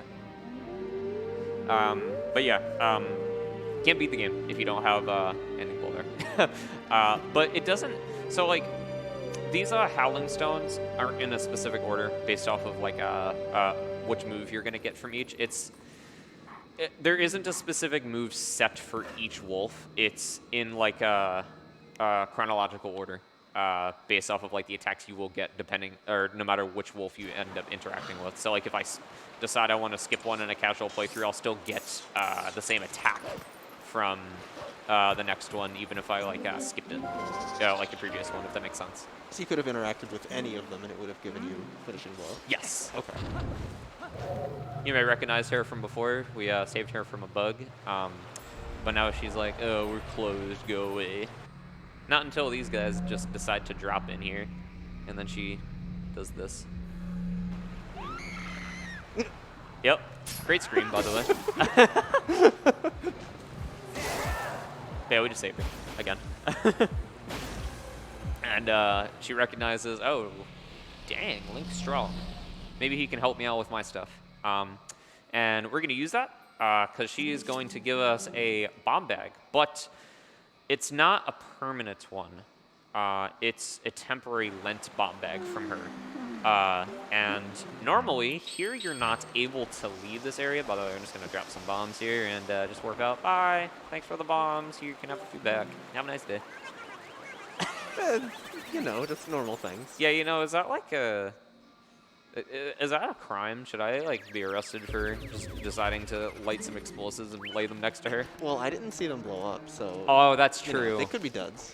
That's true. Like, okay. These ones look like duds. Yeah, I mean, they're not going off. All right, so basically right now you may be wondering, what is he doing with these bombs? Well, I don't need the bombs. I need the bomb bag. I need to get water bombs from that chest you can see to the left of Link there in the background. This is the fastest way to just dispose of these guys. This game does not endorse water pollution. But yeah, now that I got these, I'm just going to warp out. And using these water bombs, I'm going to use them to get a permanent bomb bag. Because if I save, or even go in, if I even go into the save menu, period, it actually removes that bomb bag. And I think that is like some sort of fail-safe to prevent you from saving with it, which would make sense. So like as soon as you open up the menu, it just disappears. appears if you're not supposed to happen at that point. Which, you know, that makes sense to me. But yeah, now that I have those water bombs, you know that rock that I dropped into Zora's domain here? Well, it's still down there. And it turns out there's a friend in there for us. I'll let you see him in a little bit. Gotta stop the iron boots real quick. And I'm gonna pull a water bomb and I'm gonna blow this up because there's somebody in there. How is he alive? I don't know. Yeah, there's a Goron in there. He got stuck in the volcano and got stuck in the rock there. But he is going to give us a bomb bag for saving him. And Wait, what? yeah, I'll explain that in a second. But yeah, we just get the permanent bomb bag from him. And now when I save and quit, I'll have like this bomb bag permanently. I'm just going to drop my bombs on the way. But you may have noticed, how did I just zoom up like that? Well, if you pull out, or if you, I don't know, how do I explain this? If I attempt to drop the bomb, like as soon as Link pulls it, he'll just zoom up to the top of the room. There's an explanation of that somewhere, but it's very similar to a glitch that I'll be, oh, hold on a second. Oh, map glitch. Ugh, okay. Totally forgot about that. That was a skip. That's the Japanese glitch I was talking about earlier that, or, I'm sorry, the not Japanese glitch that I was talking about earlier that was patched out of the Japanese version of the game called map glitch. What I had done is, right now I just unplugged my GameCube controller, held down D-pad right and Z at the same time, and then plugged my controller back in. Doing that gives me a consistent way of pressing both D-pad right and the Z button on the same frame. And what that does is that opens up the map screen and activates Min at the same time.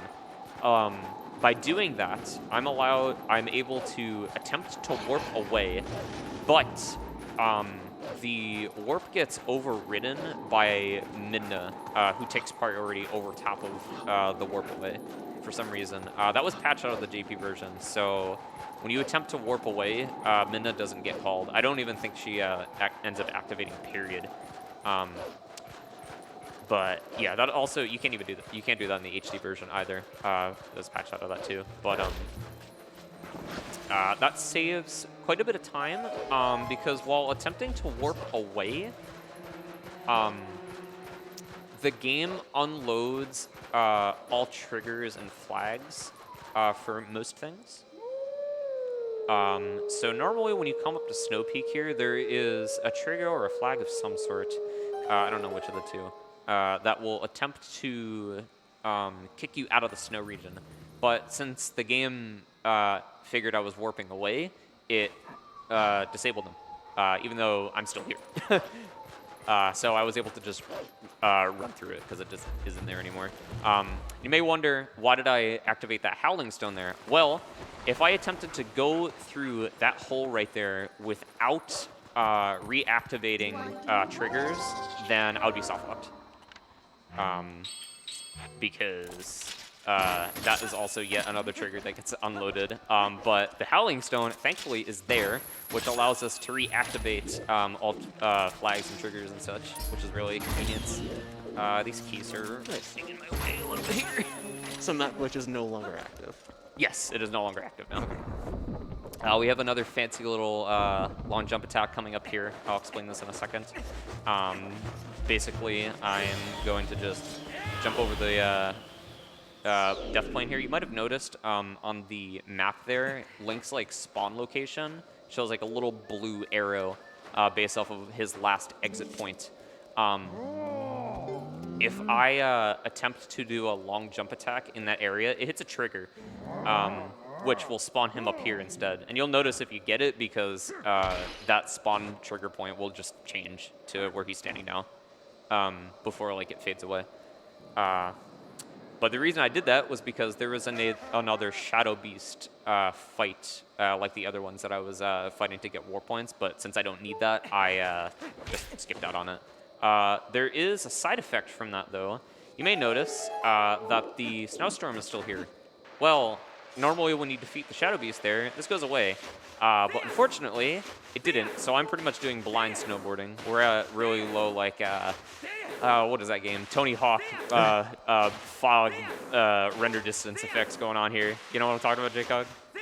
I don't, but I haven't played those games, so. Okay. I'm going to go off the side. Oh, God. Oh, that's good. Oh, that was something. I was really scared of that. So do you move faster in the air? I see you jumping and spin Yes. jumping. Link maxes his speed while he's in the air. Okay.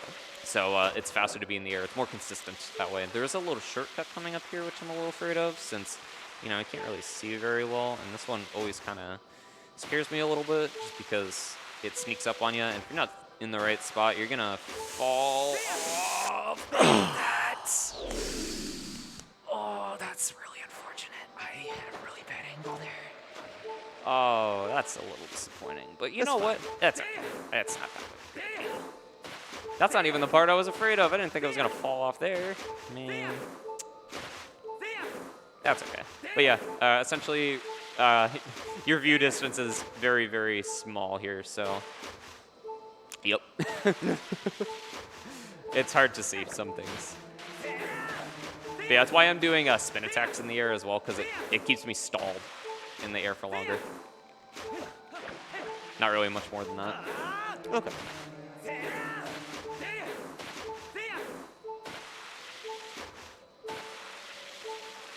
Alright. I'll explain why I'm going to Snow Peak in a little bit when I attempt to not fall off here. Oh, that's so bad. Well, that's a really unfortunate way to lose quite a bit of time, but that's okay. You know what? That's not an easy segment when you're, I guess, a little nervous still. But most of my nerves have gone away, but I'm just going to keep blaming them on the nerves because, yep. It's okay. Anyways, okay, so I should explain as to why I'm even going to Snow Peak in the first place. Because this is not like a required dungeon to beat or anything for like skips that we're, you know, able to end up pulling off. But there is one very specific reason we come all the way to Snow Peak out of our way. There is one phase on Zant's boss fights where you need ball and chain. And that's the only reason you come here. Granted, this is a really cool segment of the run, but if there was a way to skip it, it would save a lot of time. It's not very cool when you fall off twice, but... Yeah, save having to deal with this fog. Yeah.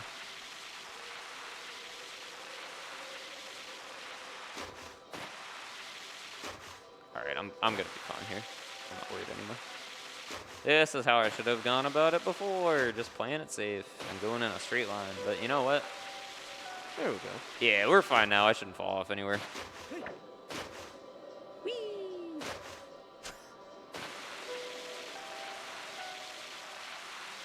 Alright, now that that whole issue's out of the way. Nice, I landed right in the trigger. There actually is a way to skip around this, but I just kind of a little unfortunate and just jumped straight into it. But yeah. And we still haven't beaten a dungeon yet, have we? No, we have not beaten a single dungeon yet. The only dungeon we're going to be beating soon is Lake Bed, which I'll be going right to after this segment coming up here. All right, so cool thing right here. I'm going to lawn jump attack across this, and my flashlight isn't out anymore because I died, and since the lent bomb bag went away, it like moved around my inventory stuff. But that part right there, I believe, has a one-sided collision. Either that, or just because you can reach the target, you just go straight through it. Which is really cool, and that skips a good portion of the dungeon. Another cool long jump attack going on here. There's another strat you can do in this portion here. It saves about like 5 to 10 seconds, something in between that. But I never got around to learning it, just because I didn't need to. It just didn't really make much sense to me if I was pretty consistent with these strats. And speaking of like going out of bounds and stuff, there's a really cool one where I just jump slash into a wall coming up here, and it just kind of does that. Like that. Yep, there we go. Once again, I'm just dropping all these bombs for the same reason as I was before. I'm just trying to empty out the bomb bag. The bombs don't matter. I just need to get rid of them. I only need the nice. I only need the bomb bag itself, not the bombs. All right, we have another clip coming up here. Hopefully I'll get it, because I do struggle with this one a little bit, but I did figure out something that was working pretty well for me. So just keep this, jump between him like that, and you can actually enter this door from the other side. Nice. Yeah, and we have a mini boss coming up here, Dark Hammer, which can either be a complete pain in the butt, or he is like the easiest cakewalk ever. So it's not too complicated for what I'm like supposed to do here. Okay, that should work. I place a bomb near him, and by spinning around him in a circle like that, he will throw the ball and chain, and that gives me enough opportunity to like go behind him, let the bomb explode, which does quite a bit of damage to him, do a jump attack, and then spin attack, and he instantly does. Oh, that's just it. Okay. Yep, yeah, he's done. It's pretty quick, but the ball and chain does 1 heart of damage, and you only have, on average, 1 heart to a half a heart. But I had a heart and a half here because I died and had full hearts when I entered the temple. But yeah, this is the entire reason we come to this dungeon in the first place. Granted, there are other things we can do here, such as like, I'm going through this room right now so I can like grab some extra money, but that isn't like big enough for you to like warrant coming down here if you didn't need to, you know? Right, only faster because we're already here. Yeah, exactly. All right, now that I grabbed that, I'm going to be going back to the beginning of the temple. Usually, if I didn't die in Snow Peak, my inventory would get messed up here from the Lent bomb bag, but it shouldn't. Like, I should have the ball and chain and everything in the correct spot. Should be on Y. Yeah. And there's another 100 rupee here, but this guy can decide to just go out of bounds if you're... Nice. If you don't break the statue like I did, or the... Not the statue, the set of armor, like I did just now.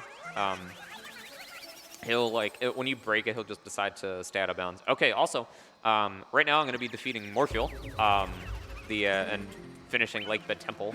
Morpheal's the boss of this area. Thankfully, I don't need to go out of my way to get a boss key or anything. This is actually the only dungeon in the game that has a boss key skip in it. Just because of the way that... sorry.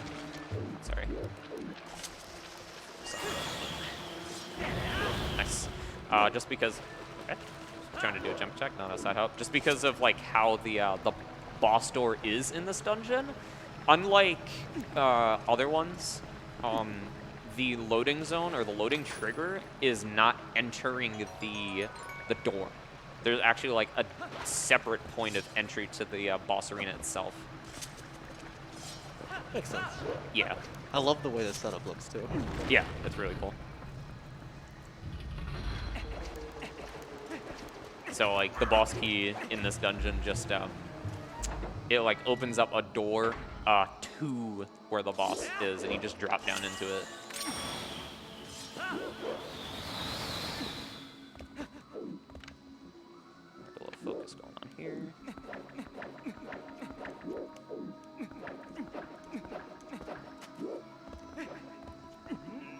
Good spot.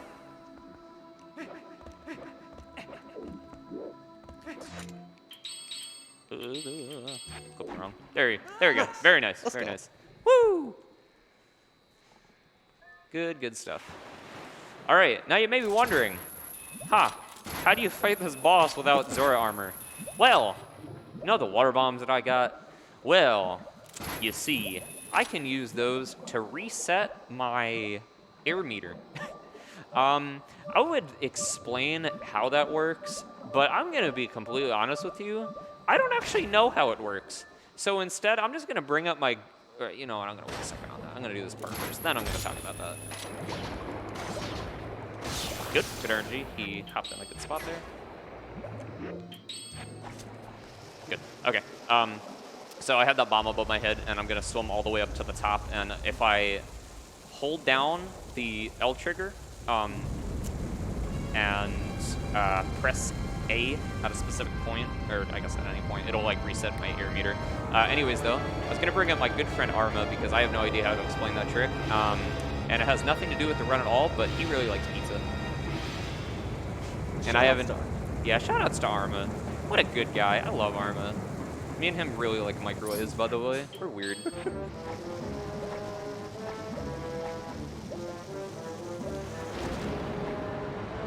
Good RNG, more fuel, thank you.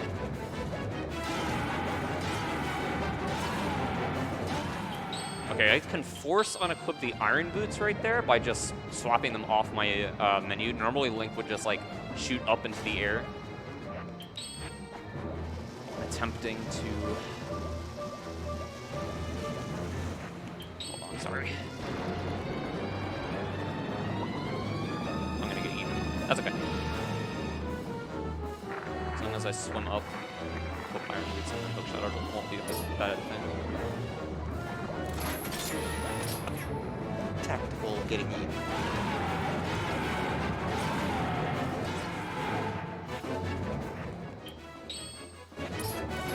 Good. Okay. Oh, that should work. That should work. That should work. That should work. That should work. Oh, no, that was like a frame from dying. Oh my god. Oh, I thought you did die. Oh, No, I didn't. I barely didn't. Oh my god, that was so good. Let's go. Oh, thank god. Oh. My heart right now. I don't even remember what I was talking about before. I'm just glad I didn't die. Oh my god. Oh, goodness. Whew. Man. Alright, Morpheal is dead. Morpheal is dead. That is such a hard boss to like actually get consistently. Oh man. I got so lucky with that. Alright, so normally I wouldn't be picking up this heart container, but it's a marathon and I don't trust myself to not die, so I'm gonna pick that up. And this is the first dungeon we beat, by the way. Only an hour 41 in. Yeah, only an hour 41 in, no biggie.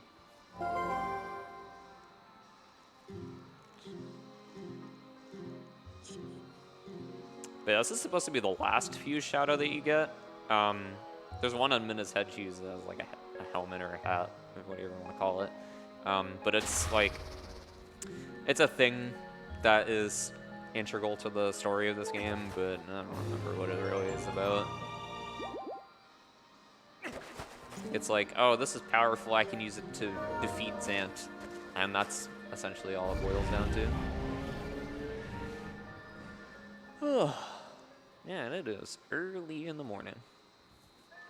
Alright, we got a save prompt coming up here. It's gonna mash me because who likes saving in their speedruns, right?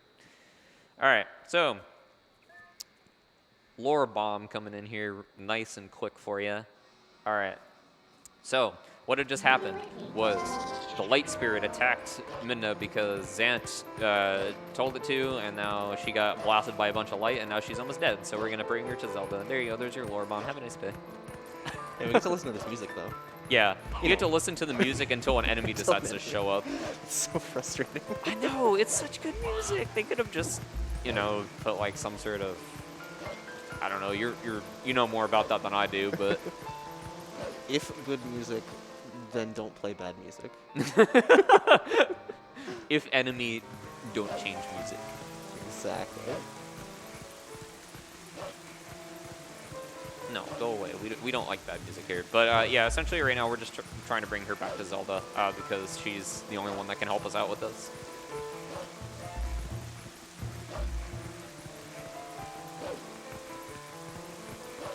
But you may also notice that, hey, I'm a wolf.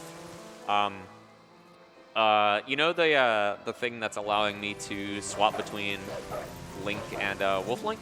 Hello, I don't want to talk to you, cat. Well, the story is that Zant implanted that into Link's head, so now he's like forced to be Wolf Link until he gets the Master Sword, which like breaks it out of his head and allows you to transform in between the two at whim, because Minna decides to keep it, which was really smart of her, you know. Because if she didn't decide to keep it, we wouldn't be able to beat the game.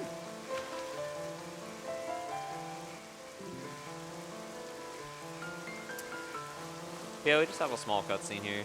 I think the story here is like the cat recognizes you or something from like your smell as a human or whatever.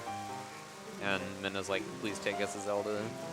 Yeah, it said Zelda there. I think it said Princess Zelda, or whatever the German word for princess is. Yeah, Minna's not looking too high right now. She's dying. She's hanging in there. But... Yeah, she is.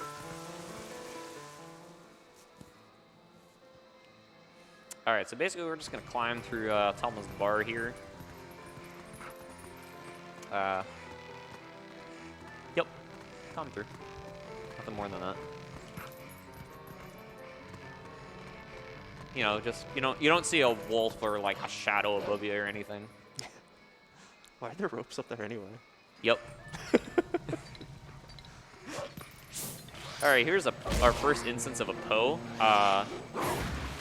Nice. I was a little afraid, not of him hitting me, but the last 2 runs that I did of this game, he went out of bounds. It's not a run killer or anything, but it's definitely time loss because if you hit him the right way, instead of him like staying in this room here, he'll go out of bounds and land out there for a little bit till he decides to pick himself back up, and then you have to do it again. Oh no, we're swimming. That's okay. All right, but thankfully, there's a little puzzle coming up here you're supposed to do with Wolfling, but I'm not really gonna do that. I'm gonna do a little bit of it right here just to get rid of this cobweb. But what you're normally supposed to do is just carry this, stick around these torches and then bring it up to this cobweb up here. But I don't need to do that because even though like Minna is like dying, we can still like transform back into normal Link and then just transform back using the lantern, which is faster. Sorry, Minna. I know you're like on your last leg here, but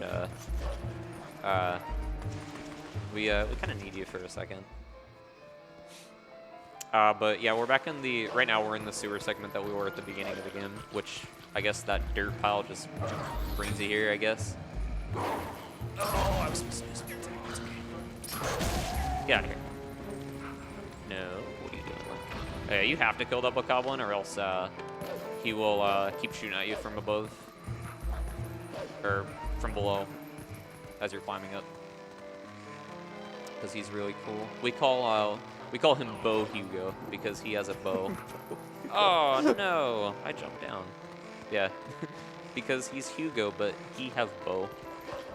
They're all Hugo. Yeah, they're all Hugo. That one's just different because he has a bow. This one has a club, so that's just Hugo. Alright, if I target him like that, I can just jump up on the ledge. It's pretty cool. Same with this guy. Now there's a wind cycle up here. It's really tight, and I'm just gonna kind of wait for the second cycle to come around, because if I miss it, then I'm just gonna lose a bunch of time if I just like fall off the side. And I think it's better off for me to not attempt to do something that's gonna save me 3 seconds when I've already messed up like quite a lot. But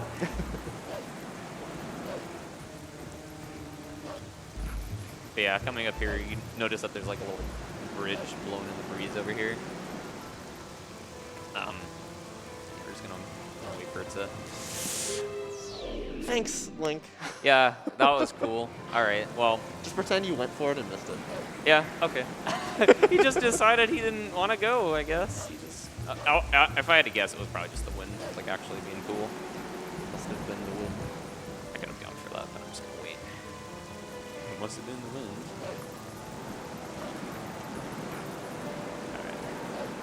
That's fine. I try to be safe, and then it still ends up backfiring. Man, that's unfortunate, but it's okay.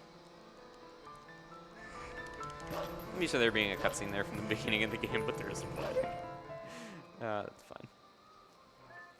All right, now we went to Zelda. She gave us the Triforce of Wisdom to keep Minna alive, and then I think that she like kind of poofed away for a bit, and then that made Ganon put a barrier on Hyrule Castle now. similar to Wind Waker, I guess, but this one we can't get through, unfortunately. No barrier skip. Yeah. Only barrier skip skip. Yeah, barrier skip skip. All right, this is our time to get ending blow. The cutscene here is going to be a little messed up. If I had to assume, it's because I'm interacting with a different wolf, even though this is the first time I'm supposed to be here. So normally, this wolf is supposed to be, or Link is, yeah, Link is supposed to be turned around, which kind of throws the cutscene off a bit, and there's not really a cool transition. It just kind of cuts itself in, the hero's spirit or whatever it's called. But yeah, you notice how Link just kind of turned around like it was behind him. But yeah, I'm pretty sure it's canon, at least in like the official Hyrule storybook, that this is supposed to be a Link from Ocarina of Time. Like I'm like 90% certain. Yeah, that's also what I'm told. Yeah. Thank you. Now I can stab my sword in the ground. I didn't know how to do that before. Well, it's a good thing we taught you. Yeah. You're a quick learner. I am. But because that's supposed to be the first one you learn, it's gonna spawn me here in Farron. Oh. Doesn't really matter. Oh, map. Thank you. But yeah, like it just spits you back out where you're supposed to learn it. But yeah, we're once again not gonna deal with that Twilight, so we're just gonna leave. And now, more story stuff. We were told to go to like Hylia, and there's a dude up on top of the tower up here that's gonna give us like a little note that's gonna allow us to go to Arbiter's, or the desert, which will lead us to Arbiter's grounds. As we just watch Link climb a ladder for a little bit. But don't worry, there's more where that came from. If you like climbing ladders, this next portion's for you. Nice bonk.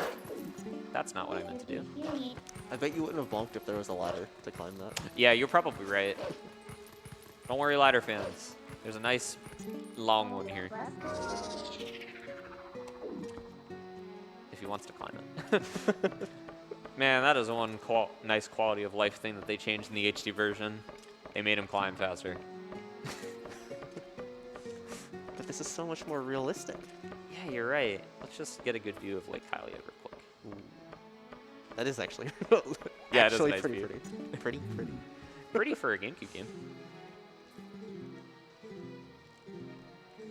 All right, but yeah, this guy is just going to give us like a piece of paper, and it'll allow us to use the cannon over by fire there to shoot us to Arbiters.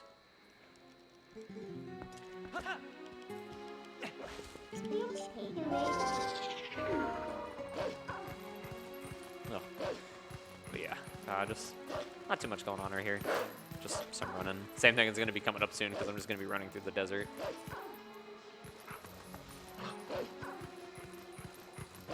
Alright, I'm going to transform like in a little bit of a specific spot right here. Just so I'm close enough as I can to fire without having to like be normal Link for too long because he's slower than Wolf Link for movement. But also not too close, so I interact with a bird that wants us to play a mini game with him. He just kind of like flies down from the sky, vertically, by the way. You know, vertical flying birds. And he just wants you to play like a fruit popping mini game on the river. Yeah, that's unrelated to this category. That's what you watch 100% for.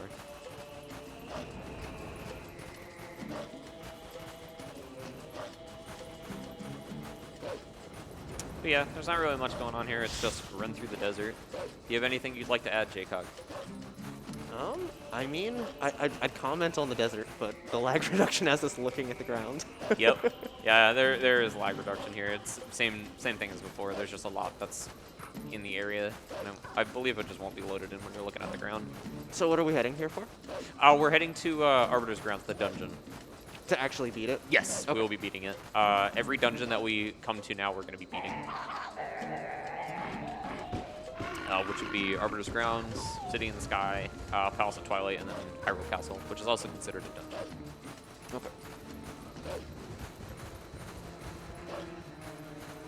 All right, so coming up here, we have another instance of map glitch. But before I do that, I'm going to show you like a neat little clip. So normally what you would have to do if you're playing the game casually is just get one of the boars from the book. Nice camera. From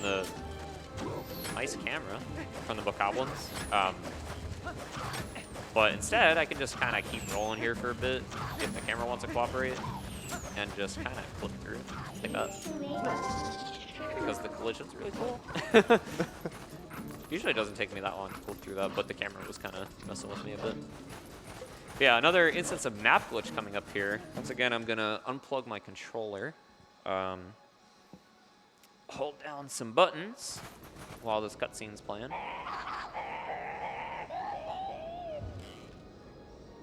Plug it back in,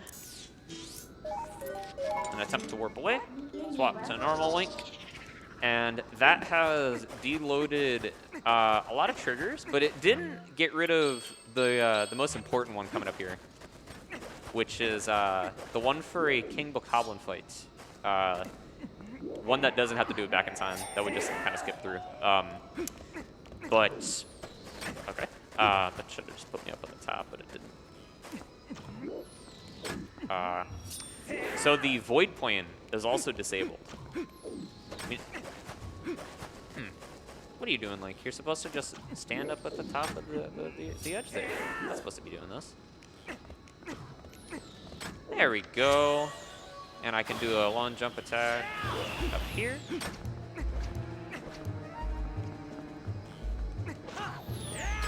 And just fall through the floor, because you're not supposed to go through that. There's no collision on that side, because you're not supposed to get over there. But the trigger for this fight is ever extending upwards and down, so I can just interact with it from the bottom as I'm falling if I jump at a specific angle, and that's the fight.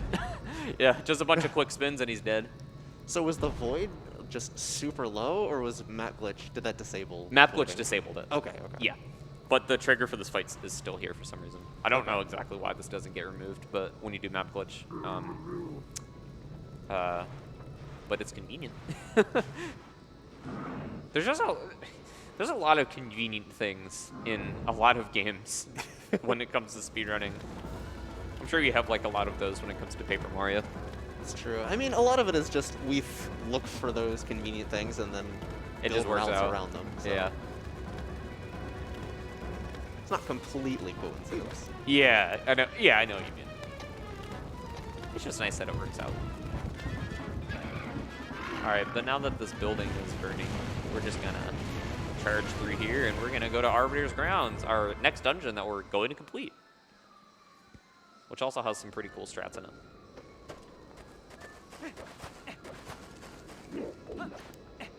This is probably no. This is my second favorite dungeon in the run, Arbiters.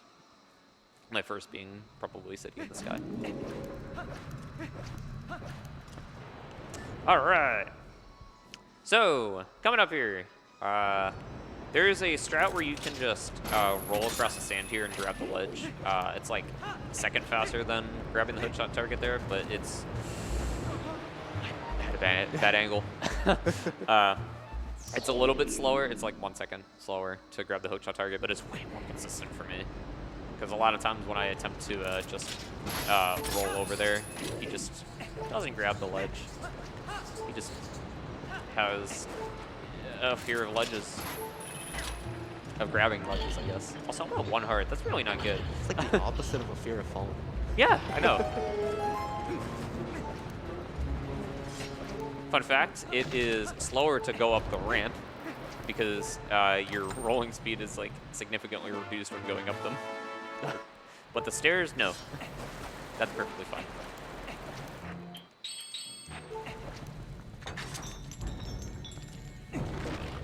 Ah, look at that lag. Oh, I see. Yeah. Got a little choppy there. Got some lights in here that we need to just, or I guess, torches we need to like light up. Just open up this door. A little simple puzzle. So we have a skip coming up here, called first post skip. So there's going to be some posts that are going to be coming out of this door here, and they're going to scoop up all these flames here, which is going to make the door shut. But the game only checks for 2, 3, and 4. Doesn't check for the first one because it just assumes that you need to get it because you can't progress through this area without it normally. What's really like weird, but I guess makes sense, is if you don't get the pose sent from any of them, you can get it from any of them, but we just get it from the fourth one. If you're playing the game casually, if you don't end up getting the pose soul, or pose sent, you can't progress. It just doesn't let you dig up this specific spot to open up a staircase, which is a little weird, but I guess it makes sense. But I want to imagine somebody just playing the game. Yeah, that was really unfortunate. I thought that would have killed him. But yeah, imagine like playing this game casually and then just attempting to dig that and then it just doesn't work. Man, He is. that's really, He is really after you. Yeah, he really is. I've not had that happen before. Just twice like that. There's a good chance I'm gonna die here. I'm gonna come over here. I'm gonna kill up. Yeah, it's probably for the best, especially considering I'm at a quarter of a heart right now. Man, this is unfortunate. I'm gonna blame the first two to the enemy screwing me over there, but that one's on me.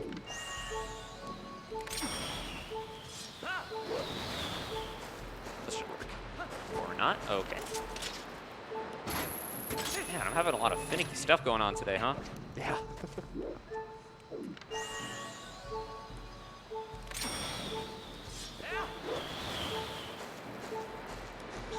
Goodness. That fear of grabbing ledges. Yeah, I know, right? You're supposed to, like, just nudge up onto that pillar and then it's not the right item. And then just kind of, like, hop across. Come on. This is it, I feel it. I lied. I know you saw me do this in practice, Jacob. You know I got it. I did. I commented on how consistently you're getting it. Well, not anymore.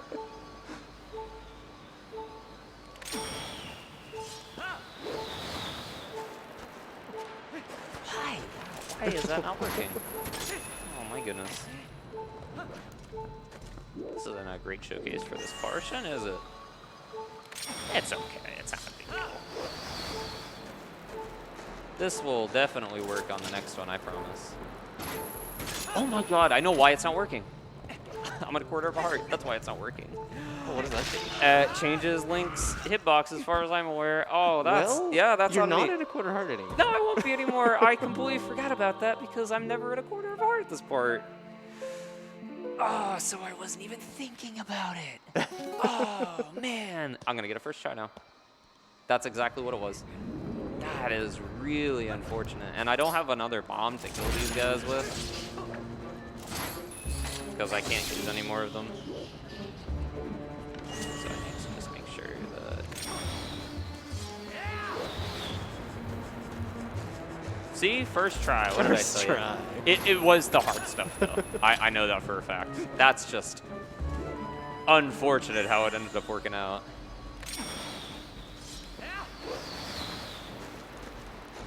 There we go. Yeah, okay. That's what was supposed to happen. It would have happened multiple attempts ago if I had just noticed that I needed HP for it.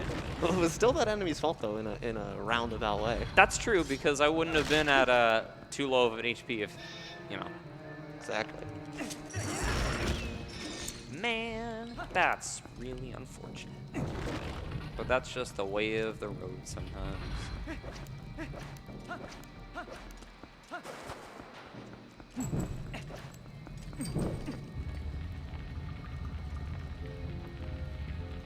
Anyways, that was first post good.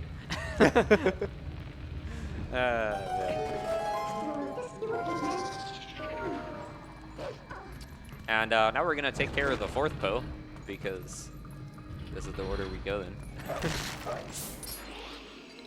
All I needed to do there to aggro him is just target him. So just go around the corner like that. Even if it seems a little slow, it just puts you in the middle of the room.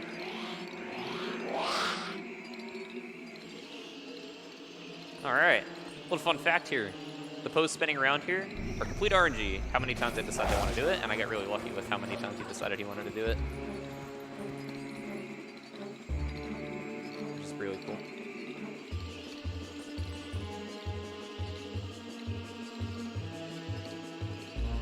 Come on.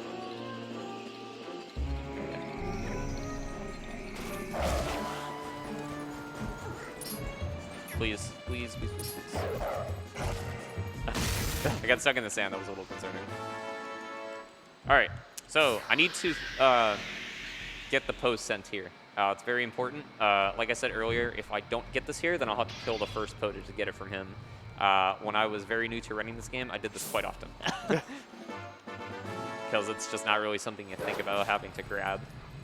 So is that why you kill the fourth one first? No. So, like, I need to get the post sent regardless to be able to progress, like, past the first one. So, like, you can get that sent from any of the 4 pos, but in the order that I do this, it's faster because, you know, I can skip doing the first one entirely. And I just grab the sent from there. So, like, that one's just chilling there. And normally, after this cutscene plays, yeah, we get it. The torch is going back to the fire's going back to the torch. But yeah, normally you kill him, you get the scent, and you can dig this up. Okay. If you don't have it, it just straight up doesn't let you interact with it. And you can also skip the cutscene of the staircase opening up there, which is kind of neat. So it just clanks itself down. Hello there. How you doing, buddy? All right, here's our redid. We're just gonna beat him up with the ball and chain, which you're not supposed to have at this point, which makes that really easy. He's gonna give us a nice 20 rupee. If I decided I wanted to pick it up at least. Please. Please. It's avoiding me. I'm avoiding it. Yeah.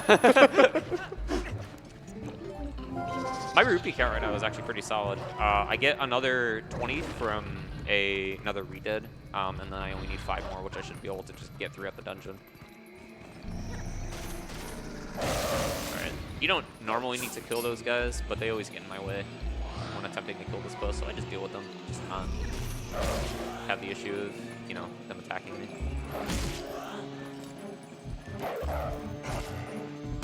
And that's Poe number 2. I need 1 more. Technically, we need all 4, but I'm gonna make a game check for the first one because reasons.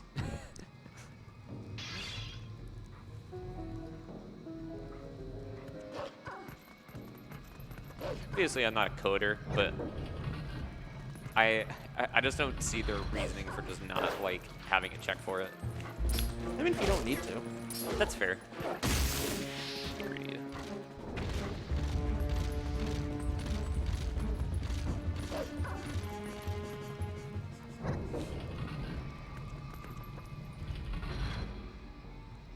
Another flame. You know, just gotta show that it's going back to its torch. You know. Yep, there it goes. It's back in there.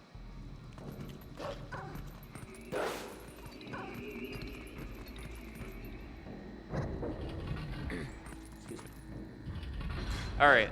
So I got that key, right? I'm actually going to be going through the rest of this area backwards. I will be able to use that key on a door with a lock on the other side of it in this this doorway here. So this door right here has a lock on the other side of it, and you can hear the sound of the lock opening. All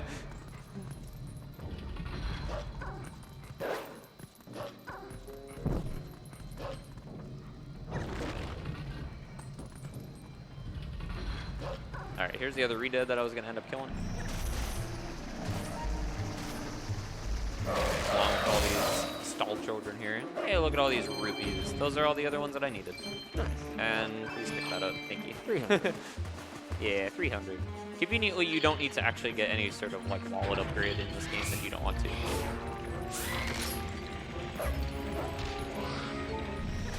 Oh, that's not good.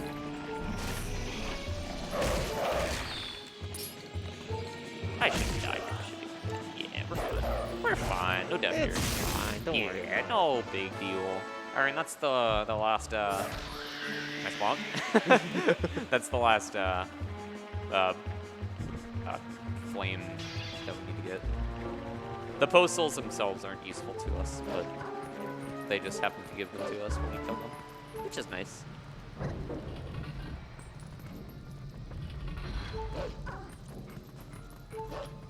All right, now we can make our way to the next portion. I was seeing if there's a heart in there. The next portion of Arbiter's grounds, which houses the spinner. We get to do a little sequence break coming up here. It's very easy. You can still do it in the HD version because they just never patched it. They didn't patch a lot of stuff in the HD version besides map glitch and early Master Sword are the two that come to my mind right now. I'm sure there's probably more than that, but all they did with early Master Sword is just put an invisible wall up there. I mean, it works. Yeah, like right here, we can just kind of just flip around here. Climb up the ledge. Simple. Yeah, it's so simple. You can still do that in the HD version too. And then we got the boss key. You're supposed to have the spinner right now to be able to obtain this from this door here. And then after obtaining the boss key, you just go fight the boss. But now we're just going to go through this portion backwards and make our way to the spinner.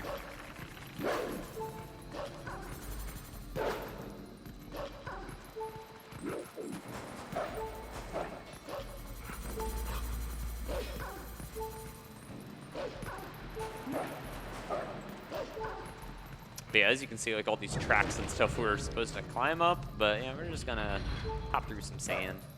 Yeah, we could just not. Yeah, we could just. Oh no. Okay. That was a little scary. We're okay.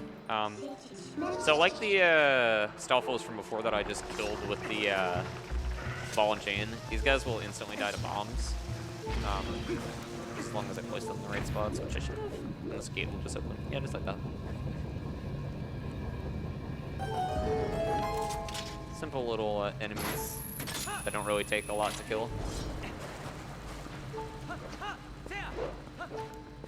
All right, we have the mini boss of the dungeon coming up. Death Sword. He should hopefully be quick work, as long as I don't mess up the strat. There's a good chance that I do though, because it's a little finicky. But hopefully I won't. You got this. Yeah. All right, so first portion right here, he is not tangible, but once he swings at you, you can attack him. Now, transform back into human Link after doing that, I guess. And I'm just gonna hit him with the claw shot. Spin attack, or miss. I guess that works. Yo, what are you doing, buddy?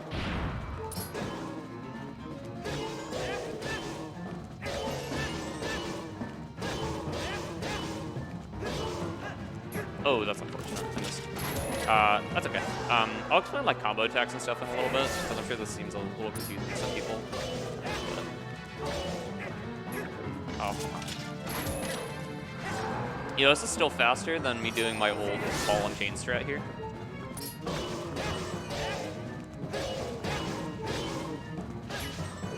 I don't know why you got up on that one. It's okay. This is still pretty quick. See, he's done. Basically, so if you don't finish a combo attack, you can constantly just keep stabbing him and stabbing him and stabbing him until he just dies. It was the same thing that I was kind of doing with Deku Toad in Lakebed Temple. It keeps constantly doing damage to them, but the way that like Link attacks in this game is kind of weird. If you don't like end your combo, it'll usually just let you keep attacking them. Is it just because the cooldown is shorter? I think it has something to do with like how does it work? I think it actually has to do with like you like finishing the combo, and the game recognizes the fact that you finished the combo. That'll like move on from them like not being able to, or from them being in like more of a stun phase. Similar thing like with Zant later. The only attacks that matter when you hit him are like the end of your combo. So the fourth hit. is the only one that really matters. There's a good reason as to why that is. The game just, I assume, it only recognizes a combo attack's ending to actually do damage to him.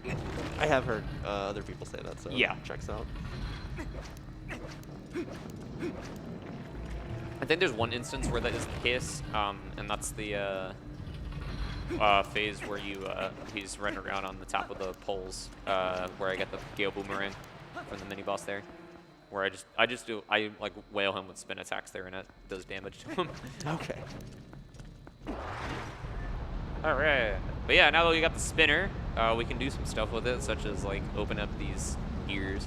Also, I've always heard people like complain about the spinner not really getting a lot of use in this game. It actually gets a lot more use in this than a lot of other dungeon items in this game do, such as like the Dominion Rod. When do you ever use the Dominion Rod? Like from Temple of Time. Clearly not in this room. Yeah. But yeah, like it gets use as outside of its original dungeon, and I think it's in almost like every one after this. Yeah. What if it's just the lack of variety? Maybe the variety. There's like overworld stuff for it too, though. There are a lot of cool things about the spinner, specifically in this dungeon, such as like the boss fight coming up. It's like speed properties are dependent on like whatever room it's set to, which is really, yeah, it's really weird. So like in this room here, the spinner is just like really fast when you use it, but in like, you notice there, it wasn't really that fast at all. Which is why like, I was disappointed when I played this game as a kid, and then I exited the dungeon, and then the spinner was like completely useless for like movement. Cause like just watch this. So I'll hop on the spinner and you notice it more like when I shoot off the railing over here when I attempt to attack Stoward. Oh yeah, by the way, this is Stoward. This is the boss. The first phase is just breaking his spinal cord until he just decides to fall over. And there's a lot of RNG to it because of these guys getting in your way, which is really fun.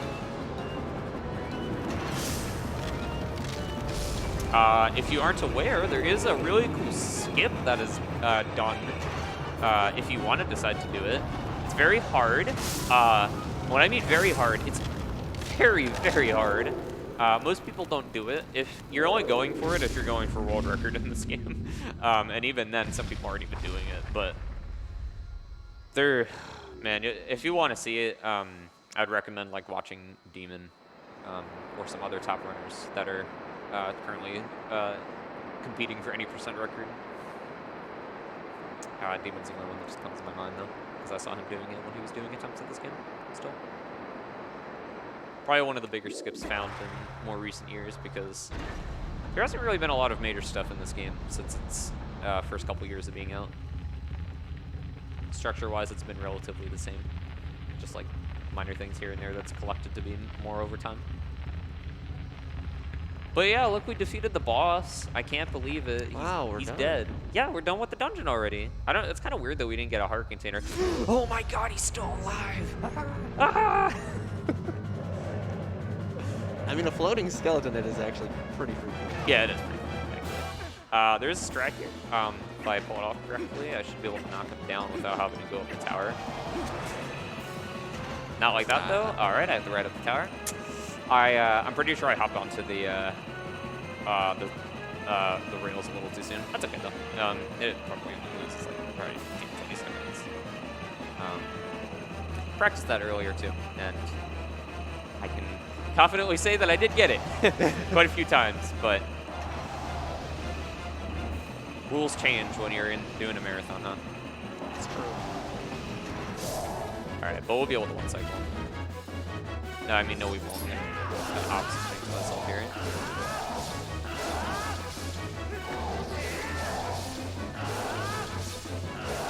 All right, that's Tower.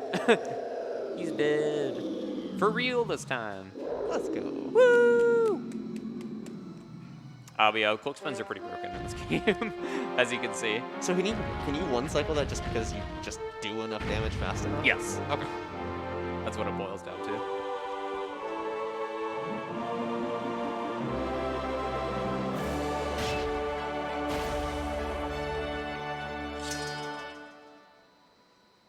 that's Arbiter's Grounds. Despite the beginning with first post skip, Oh yeah. I wouldn't say that was bad. But that was just me misremembering that I needed to have not like critical health, because that usually doesn't happen, you know. Especially when I grab the extra heart container, I'm almost never in critical health there, but you know, it is what it is. It happens. It happens. Yeah. All right. Now that we're done with Arbiter's Grounds, we're gonna go and do the thing we came here for and go check out the Mirror of Twilight. Which, if you don't remember, I mentioned at the very beginning of the game when I got the Master Sword, because that's what we were supposed to do if you're playing the game casually after you get the Master Sword, but we didn't do anything else, so we had to like work our way back to it. I mean, we technically did it after. Well, yeah, but not directly after. True. We have some Shadow Beasts here that we need to take care of. Make some quick work of them.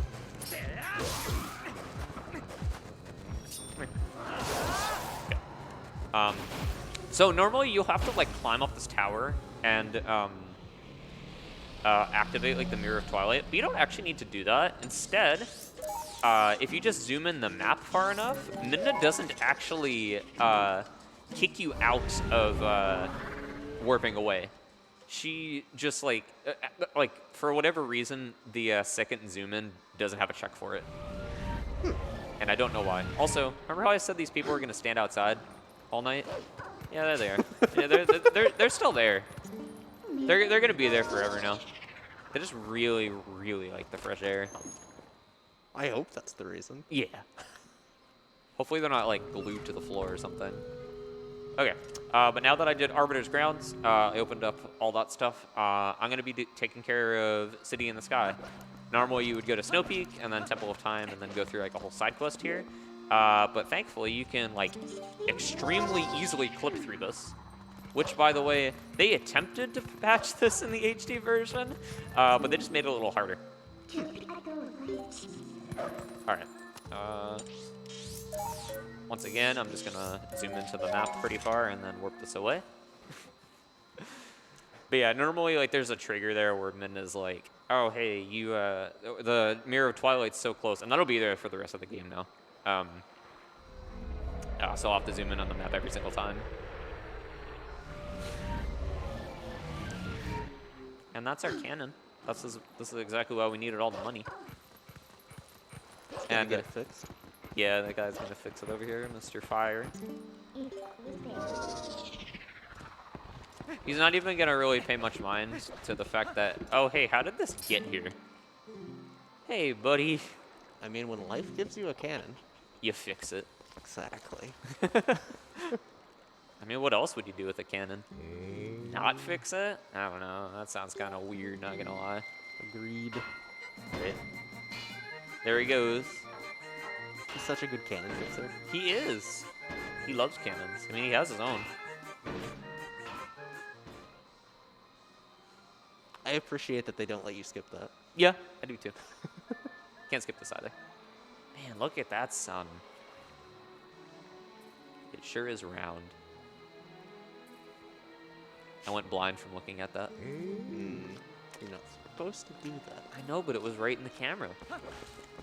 It's not my fault they decided to do that. Alright, time for my favorite dungeon of the game. Gotta stretch a little bit though. And this thing is coming with us now.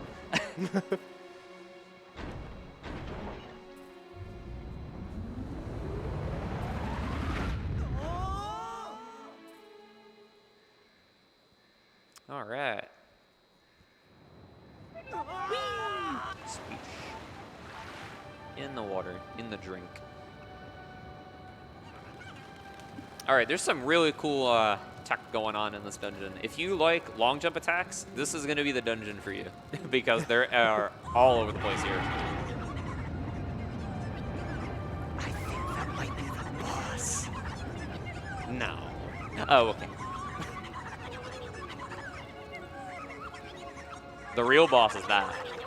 I mean, I wouldn't want to fight it. I mean, I would want to fight it to just get rid of it. Sure is something.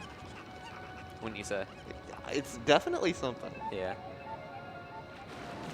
Yo, good wind RNG we got going on here. Just decided to push me right as soon as I entered the dungeon. Thankfully, if you're standing on the stairs here, the wind can't push you. Which is really odd, but convenient. All right. Tons of LJAs here. Oh, you know, actually, real quick, I am going to make a quick safety save. I'm not afraid of what's coming up here, because I don't think I'm going to fail it. But there is a trigger.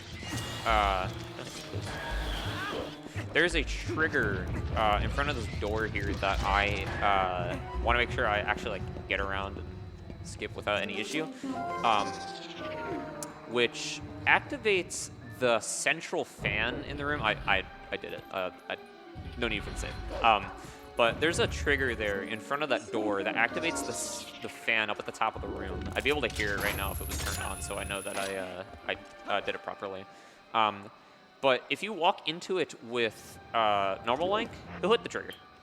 But if you like inch your way forward to the door with Wolf Link, he doesn't activate it because only his back paws will like actually activate the trigger. But you can still interact with the door, and as soon as you open it, the trigger just like goes away. And that's a cool little piece of speed tech right there. I can hop off the spinner real quick, and the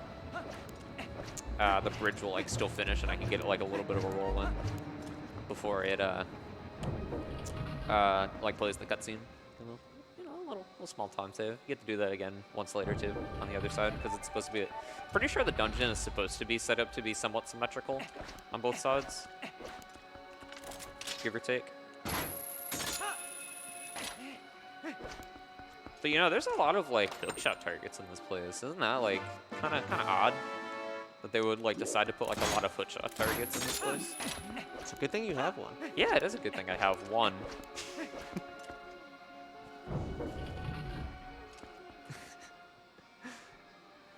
All right, we have another little skip coming up here. There are two ways of doing this. I'm gonna do the more simplified version. You can actually like climb up around like the little ledge right there to the right of me. But by going up here and waiting for the wind to blow and then doing a jump slash, I actually jump around a trigger that would normally cause the Argarok, or I think that's his name, right? Yeah, Argarok, to fly in and break the bridge, which will reset my spawn point. So as of right now, my spawn point is set by that chest that I opened up with that that had the small key. But if you broke that, it would put me at the start of the dungeon again when I save and quit later when I get a dungeon item. But yeah, if I didn't do that, then there would be a risk of me potentially. There'd be a risk of me potentially possibly hitting the fan trigger again, and that's faster what I just did, and it's also just a little more safe. Yeah, once again, I can just hop off the spinner, get a roll in, and then the bridge finishes.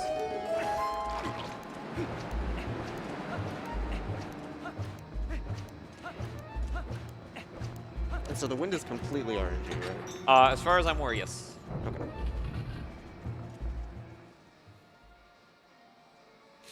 In specific parts, I believe it's RNG. Alright, so I'm to the Boomerang. Top spinner, and we're gonna skip this room. Another cool room with some cool LJs coming up right here as well. This whole dungeon is filled with them just because of like how many pits there are. Probably some of the coolest ones in any percents.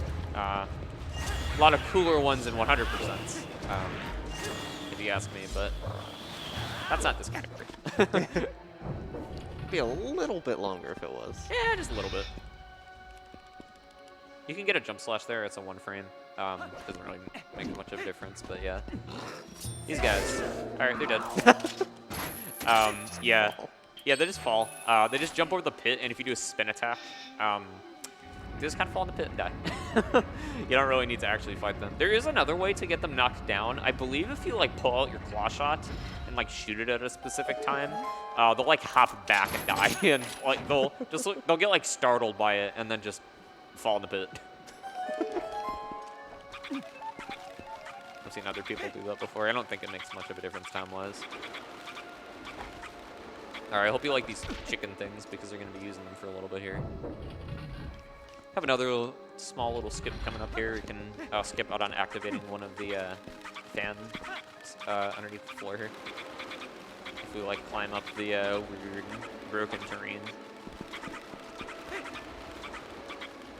Do like a little jump off the side like that. Like that. Nice. Come up, please. Alright, and we're coming up on the mini-boss of the dungeon. But there's a nice quick way to get through this room.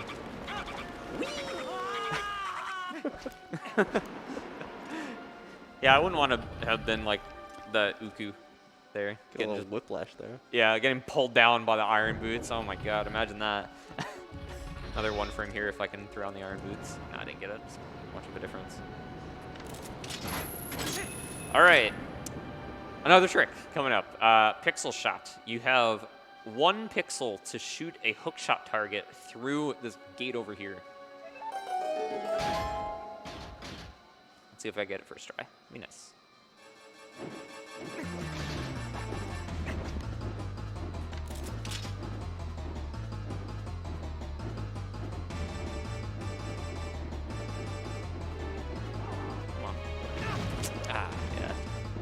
Really precise. It's like exactly a pixel as far as I'm aware. That's why it's called pixel shot. But it's still faster than fighting the mini boss. This is probably one of my least favorite tricks in the entire run, because it can either just go perfectly, or it can go like this. There we go. All right. Second try. Very nice. Not too bad. Yeah, let's go. Good stuff. Whoa, we got another claw shot. Second one. I would have never guessed it. That's crazy. Fun fact, if you happen to target the mini boss as you like grabbed onto the claw shot target, you void. Because it crushes you for some reason. Like when you like land back, or when you like get to the end of the target pole. But yeah, like I said before, the skipping that cutscene with Argarok spawned me back in this room instead, which is faster for 2 reasons. One, because it's shorter path, and I also don't need to worry about the fan activation again. The trigger for it doesn't exist anymore though, so I don't need to worry about skipping around it this time.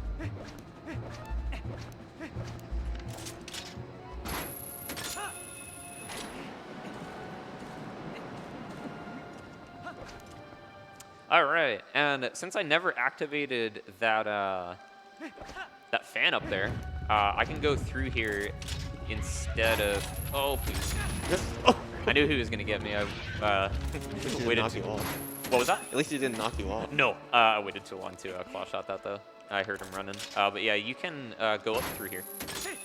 Normally you're not supposed to go up through this way. There's obviously like there's vines here, but those are only supposed to be used like when you've already turned the fan off and you want to like turn the fans on for getting to like where the boss is of the dungeon. Come on. Come on. Alright, we got another LGA coming up here. Killed this one a little bit earlier. Like that? Oh, that's not good. Why did I have to fail that? I'm just gonna... Man, why you gotta bother me? I'm just gonna kill you. Bye-bye. Now you can't bother me. Dang, a bad spot again. I got myself all mixed up from where I'm standing at now. Come on.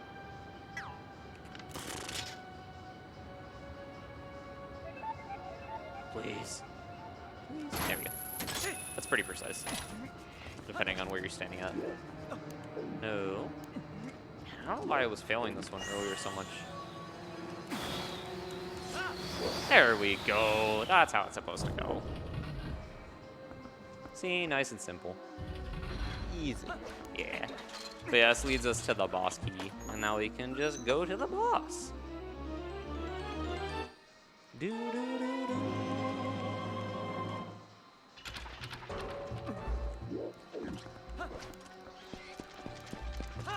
And if I roll off these stairs here, he won't take fall damage. That's why I did that weird little movement over top of the fan there. Alright, but now you may notice, well, I didn't activate the fans I was talking about before, so I can't really claw shot across these very easily, but there's some cool strats we can do, as long as I'm up high enough here. Yeah, okay.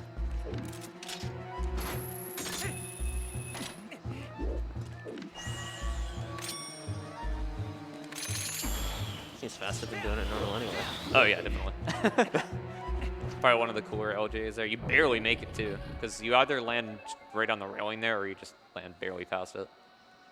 All right, and we got some like, I'm pretty sure these are the same enemies that the mini boss was, just floating up, yeah, flying up there. But you can just ignore them, and they won't like attack you or bother you, which is kind of convenient.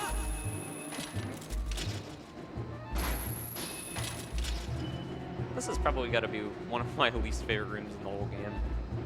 I don't know why. I've just like never really been good with this.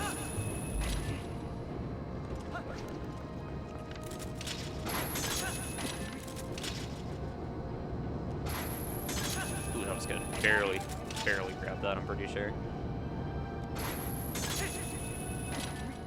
It's nice as well as you actually don't need to like have the like the target like showing in yellow there, as long as like your hook shot actually interacts with something that's moving like in the position where your claw shot is actually going to go, it'll latch onto it, such as these like platform or these spinning things. Seems like it could be difficult to lead your shot sometimes though. Yeah, definitely. That was really good. Yeah, that was really good. Didn't miss any.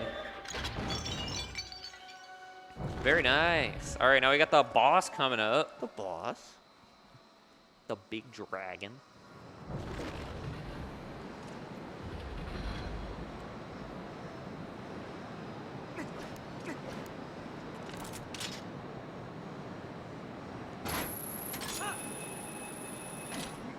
Good claw shot. Nice. That was clean. Clean. All right, this is the boss, Argarak. I'm gonna grab some parts real quick on over here. Or just one. He's just gonna fly around. I'm gonna wait for him to get close to the middle of the ring, and then I'm going to try to claw shots onto him as he like circles around. I too would hide behind a pillar if there was a dragon chasing me. Hello. Jeez. I expected him to go around the other way, so I didn't see him coming around. All right, now he actually won't fly back around if I claw shot onto one of the pillars quickly enough. Like that? He shouldn't fly away here. Yep. And then I can just re-grab onto him. Yeah, that was good. Very, very good. Now this boss is pretty straightforward overall. There's gonna be like some skips between each phase coming up here, where I'm gonna grab onto like one of the P heads using my iron boots. I'm just gonna like drag it down, and as he's like about to breathe fire, I'm also gonna like hold down on the control stick to lower myself further to the point where the game is going to think that I've like fallen, and it's gonna put Argarak into a state where he's gonna stop breathing fire, and I can like go claw shot around and just grab onto his back. He'll be exhausted, like as if he had been breathing fire for too long. But since the game just thinks that I had fallen to the ground, just put him into that state. Kind of cool. It'll be like that for the first two phases, and then the last one's a little bit different, but I'll explain that when I get to it. Right here, I'm going to fall off the side. As weird as that may sound. It's faster because right now Argarok is, I believe he was just flying around. And it's faster because it just gets him back into the middle of the ring quicker. Might be a little bit too low. No, that should be okay. Should be fine. Yeah. He's gonna yell at me. Target onto that. Starts doing fire, hold down. Ball shot target. And he's like passed out. Ball shot to this. See ya. And then hold right. Grandma. Yeah. This is a little bit of a rinse and repeat, except for the last phase. So this one's going to be exactly the same as the one that I just did. And as long as I get up there quickly enough, he should, like, almost immediately scream at me. Yep.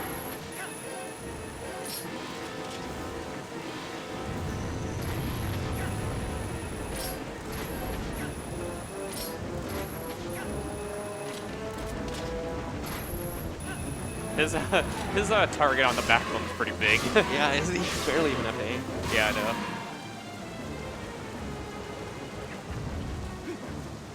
Alright, this one's going to be a little bit different. I'm still going to like set myself up the same way, but I'm not actually going to be wearing the iron boots this time to pull it down because he'll throw a bit of a different twist at you. So I'll just scream, and I'm going to go around 3 more P-hats. 1, 2, 3, and then as soon as his fire hits this P-hat, I'm going to put on iron boots, start facing toward him, and then I'm going to pull iron boots off as soon as he starts breathing fire. And if that works, he'll be exhausted. Pick up. There we go. Very nice.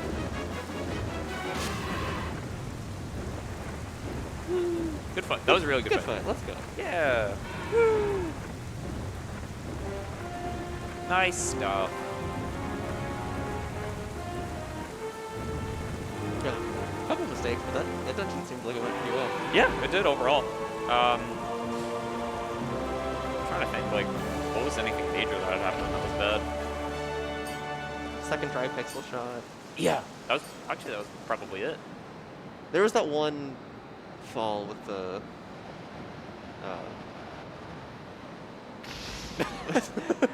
what are words? How do they work? I don't know.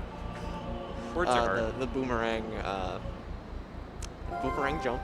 Oh yeah. Yeah, that was bad. I was probably just throwing it in the wrong spot, or just mistimed the B press, one of the two, or the A press. I'm sorry. All right, but yeah, that's City in the Sky. That was actually really good overall.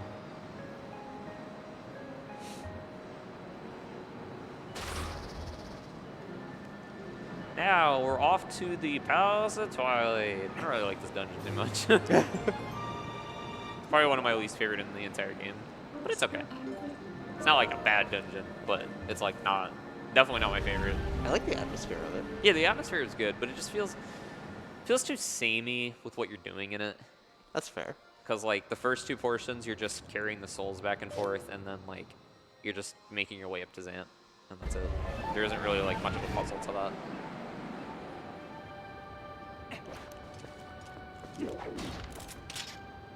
Oh, yeah.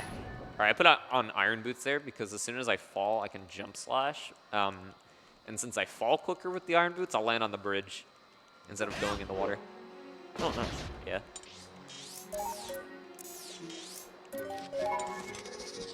If you don't do that, then you just sploosh in the water, and then you have to like climb back up and then teleport away. Quite a bit slow. Everybody knows you can't teleport in the water. Yeah, of course. What do you think this is, Breath of the Wild? No Sheikah slates here. All right, but yeah, going to Palace of Twilight.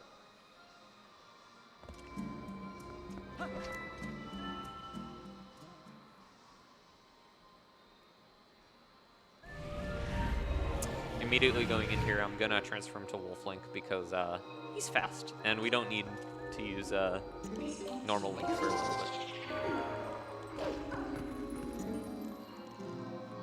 Thanks for talking to me, Minda. I appreciate it. And she was just, right there, she just speaking of how her people have been turned into these monsters. Because if you didn't know, she's the Twilight Princess. What? Yeah. Not Zelda? Right? Isn't that crazy? That's insane. I would have never guessed it.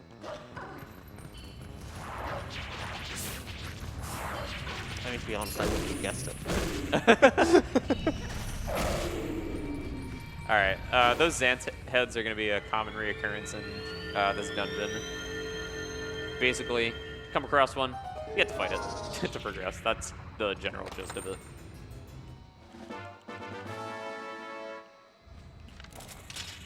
Shot up there, throw an iron boots, sink down a little bit quicker, and then immediately just transfer back into wolf.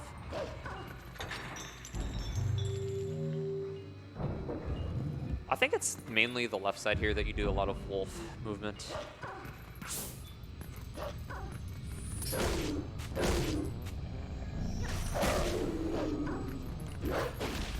Nice bonk. I bonked into the the little platform that's rising above the main floor. It was either that or the chest spawning in, but I don't think there was collision for it yet. So.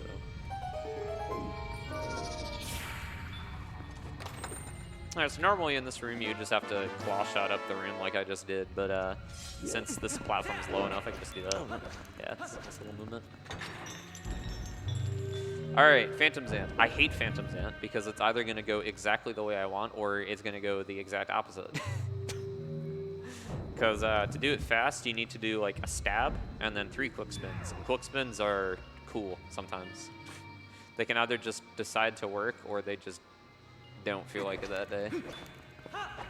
And then if you don't get the 3 quick spins, he teleports around the room a bunch, so it's really slow.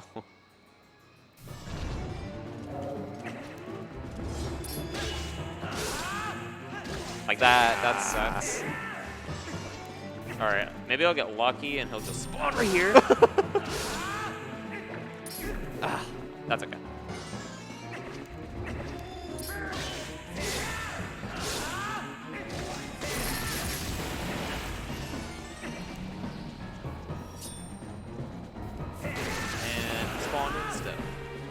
Why you gotta be doing that?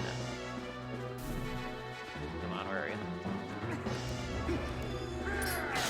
There. That actually wasn't that bad. Okay. Surprisingly, I got really lucky with him teleporting right to where I was. It's like you knew. Yeah, exactly. That's just random though. Sometimes he just won't even spawn there at all, so I was pretty lucky that he did. Oh yeah, and you can just roll around that mist stuff. Thanks, Minna. I was literally claw-shotting that into... Okay. But yeah, that stuff will turn you back into wolf-like, so you don't really want to touch it. But the outer edges of it right there just don't really do anything, so I can just walk in between it. There's these little pedestals that these soul things need to sit into. My main objective here is to just transport these back to the beginning area. And then those will charge my sword up with light energy. And it'll be the Light Master Sword, at least while I'm here in the Palace of Twilight. But then it will instantly kill any shadow thing in one hit, which is pretty cool. Alright. Now we also have this creepy hand following us that really wants its word back. You know, I mean, it was his property and all, but oh, that enemy just jumped off the side. That was convenient for me. But yeah, he really wants his orb back, but it's mine now. He can't have it. Bye-bye. He's gonna catch back up though, but not for long. He's trying his best. Yeah, he is. See, there he is. He's nice pause. I was trying to skip the cutscene. I pressed start too many times. Yeah, he's trying his best. These enemies can't hit you either if you're just far away enough from them. You know, surprisingly, it's almost 7 in the morning, and I'm not even that tired. Nice. How you feeling, Jacob? I am usually awake at this time, so I'm fine. Well, that's good. Yeah, I got a nap in earlier, so I'm feeling pretty good. It was definitely a very good idea that I took a nap, though. Yeah, for a run at this hour, that makes sense. Yeah, I'm not one to like usually drink energy drinks though, so that was probably a better play for me to do, just sleep more. All right, see that platform that just spawned in? Yeah, we're not gonna use that. We're gonna use our lamp. No, I put the wrong thing. We're just gonna do that. Imagine if you did, though. Yeah, right. We actually do use the lamp one more time though later. Oh? Yeah, it does get one more use, which is, I know, pretty pog, if you ask me.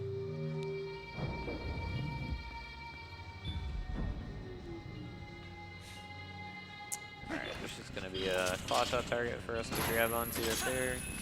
Drop down, and the platform will be right underneath us. Got another Zant head in here as well. This is probably one of the most annoying ones to deal with because, yep, it's really cool because it just decides to do that. Please spawn near me. Nice, skeleton. Because he said please. Yep. He can spawn like in the middle of the room on the complete other side, and then you have to either go back to him or just wait. So I got lucky.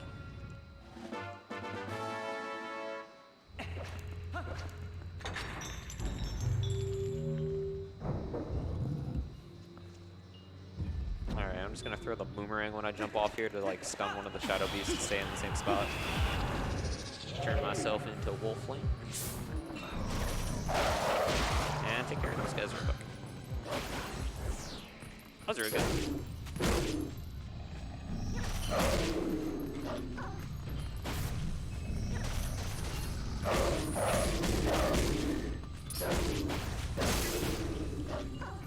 If I'm quick enough there and get out of the dust stuff, I can do that before the chest spawns.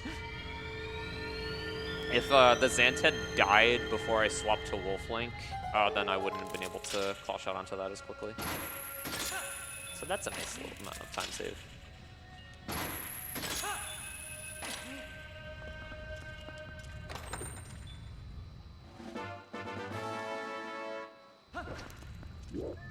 Oops. That's okay. Please.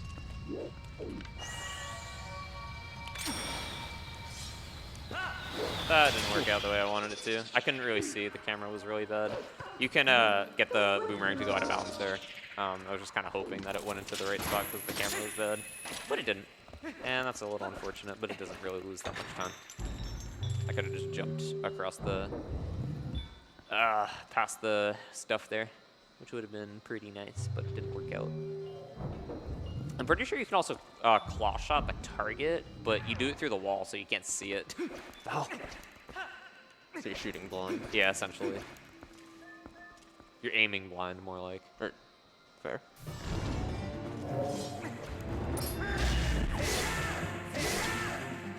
No! Ah,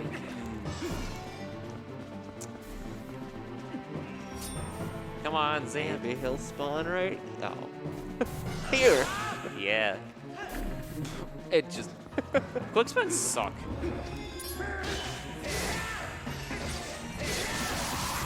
Oh my god!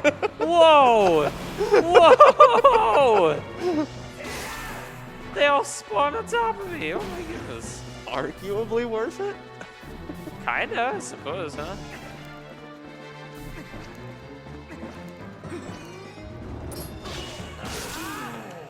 Man, there is a bit of a slower start you can do, but it's way more consistent. If you like do 4 stabs or 3 stabs, he won't teleport around the room, but you get it.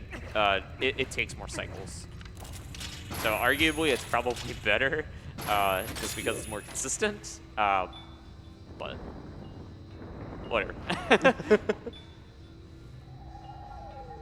Quick spins are just okay. Quick spins are just can be really good. Hello. I don't really want you to follow me up here, but I also won't kill you. Bye bye. Have fun, not on the stairs, loser. All right, but yeah, this is the second soul we need to take with us, and then we can go get the butter sword. Or the light sword.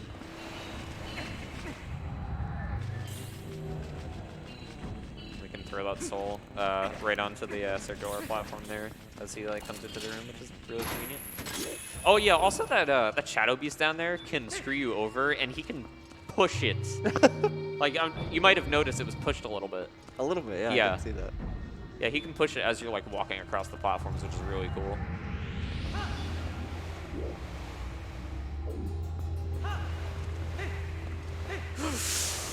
That's okay. Oh.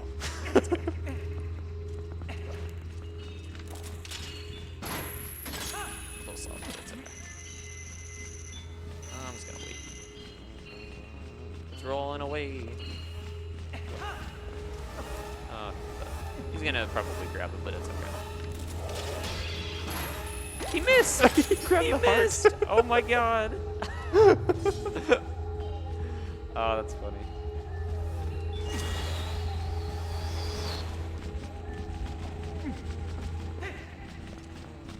I was trying to use the boomerang there to get the keys out of my face, but they didn't bother me.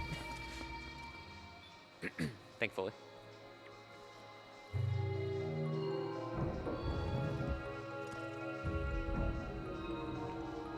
Can I throw the orb? No. There's like a frame there where you can throw it. Another one frame, okay. Yeah.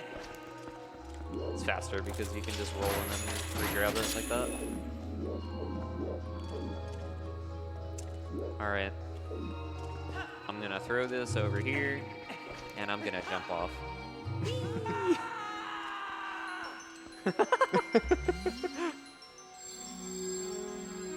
And that's the light sword. Let's go. And we can use this to progress forward further through the dungeon. See that like that waterfall thingy in the background there? We needed this to progress that way. This is also convenient because it also like one-shots any of the shadow like enemies here. Nice. He likes the sword.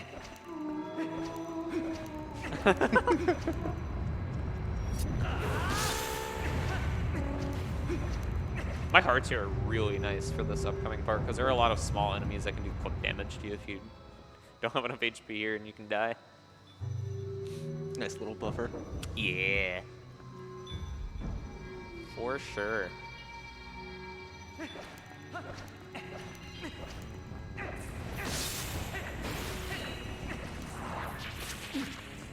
Alright, I'm kind of throwing these blind. Nice. Okay. What the? Get off of me.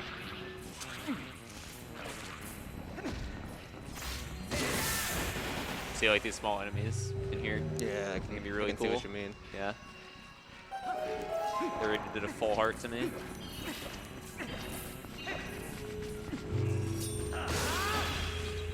I swear, this key's always drops a heart.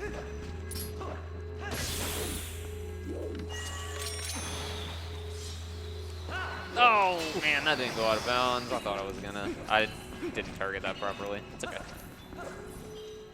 That's my fault.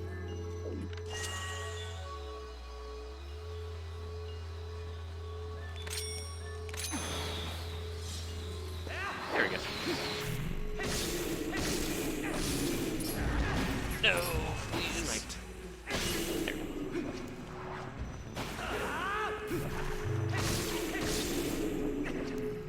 Alright, now that platform is there for when I grab this key and I don't need to wait for it to spawn in. I did a spin attack and hit all the orbs there. Which is a little faster than just doing it after all this. Makes sense. Yeah. There's also another LJ you can do right here. You like target there and then there.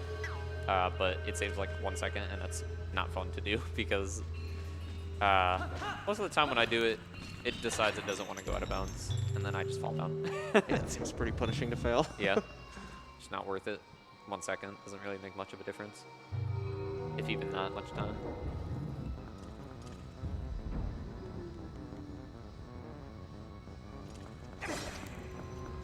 Alright, now we're gonna grab the boss. Should be able to, yep, so that up there. Doing that, actually prevents like the birds at the bottom from like aggroing you. And then they won't fly up here at you. Because if you like claw shot up the normal way, there's just enemies sitting at the bottom there. But thankfully, I don't have to worry about that. Extra hearts coming in handy too. Oh god, Very handy. oh my goodness. Woo.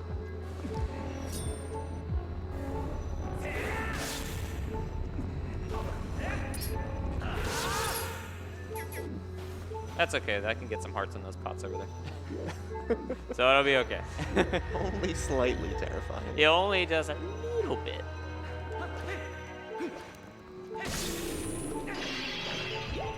Well, I can get 1 heart.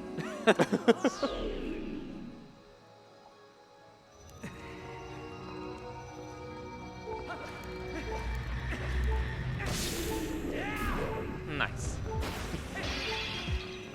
Give me that. Thank you. I'm gonna wait for you to shoot that. There we go. There we go. That works. All right. I'm not dying. All right, pretty cool room coming up here. With some long jump attacks across the room, we can get an early cycle. I'll pick that up. And this platform room up here. Also, this room is really stupid casually because it's just pick a platform, and I'm pretty sure some of them are like bait, and you can just fall down.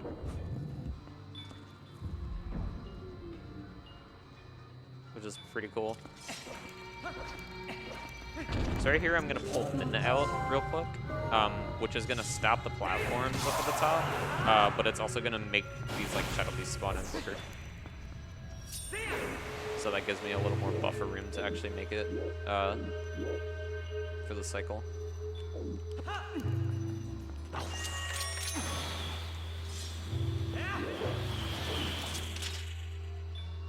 Yeah, you thought I was gonna fall. A little bit.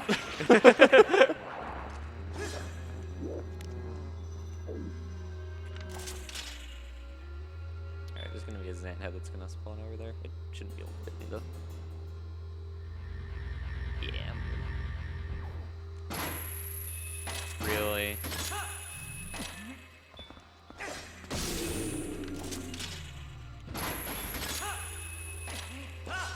There we go. That's the platform cycle I was talking about. Oh, okay, that was a little scary, actually. I thought it was going to knock me down.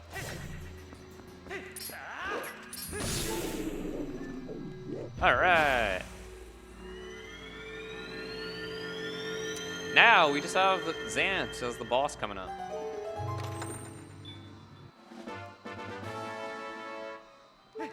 I love Zant.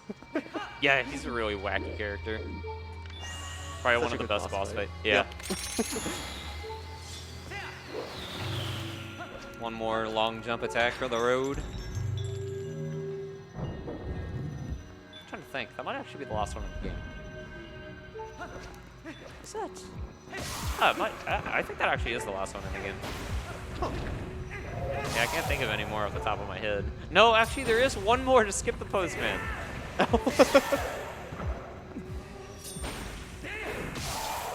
Okay, so this room's pretty easy. You just like spin attack before they drop.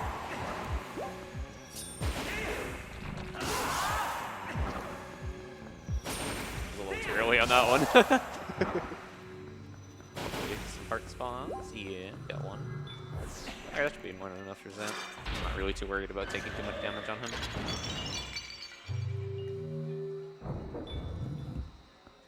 Alright, so I brought this up earlier, but Zant is a little bit of a weird boss. So only the 4th hit of a combo attack is actually going to like do damage to him. It's really weird. There are like, I think there's one exception to that, 1 or 2 exceptions. They're kind of their own unique thing, where in the Ground Mine section, I'm gonna like do a really weird combo of attacks and then end it with like a startup of a spin attack, but then it's just gonna turn into a slash because I don't hold B long enough. And if I get it, I should be able to get him just 1 cycle for that phase. Yeah, this is Zant, and he's got a wacky fight. And this is the entire reason, this fight right here is the whole reason why I needed to go out of my way to get ball and chain.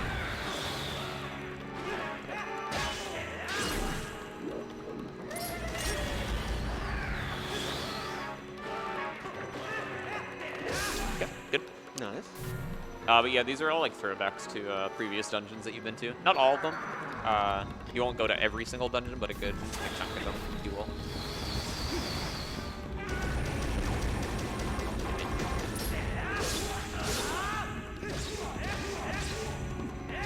Nice. Okay, cool. Got it. All right. Woo. That's harder than you think it is. All right, lake bed phase. I hate this one. Because we need to do more water bomb strats here. Where we refill our air meter.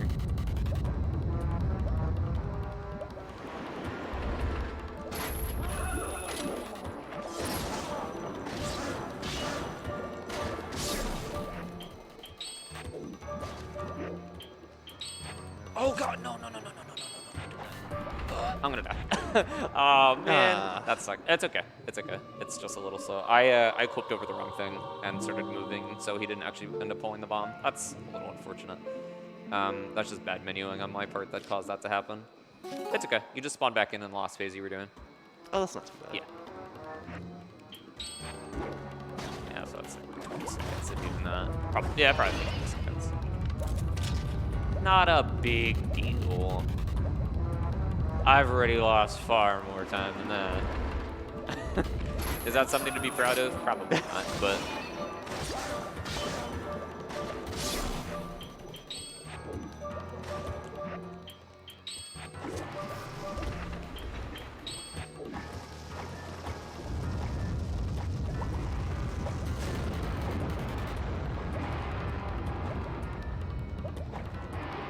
Sorry, just a little focus here.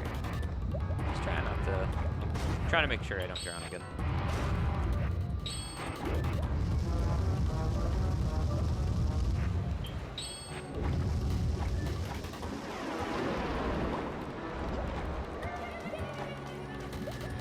Oh, you're pretty far over there, aren't you? Yeah, that's okay, alright.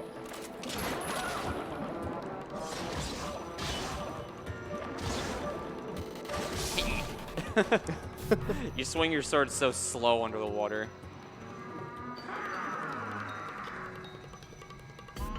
All right, this is not the place I need ball and chain, but it definitely makes it go by quicker.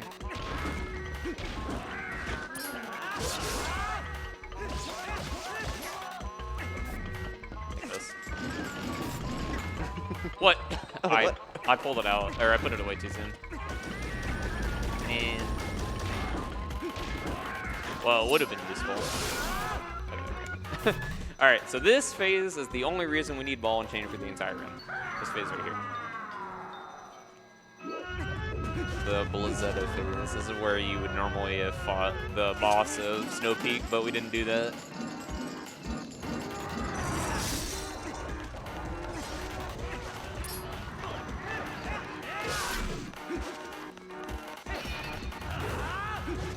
Big Zant.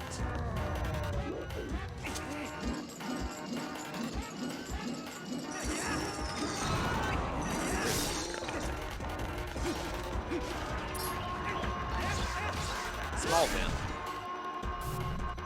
Alright, last phase coming up here. If all goes well, this should be real. So, like I said, last hit matters the most on the combo attack.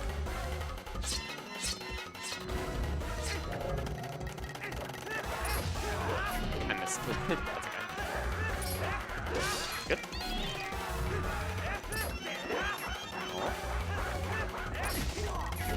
Please, and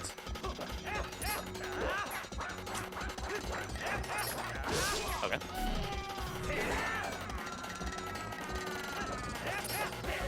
Okay, that wasn't bad. Okay. Woo! Zant's done. Yeah!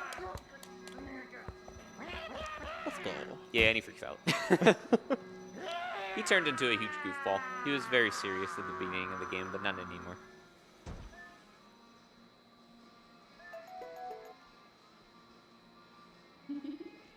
All right, and we don't need that heart container. It's too far away.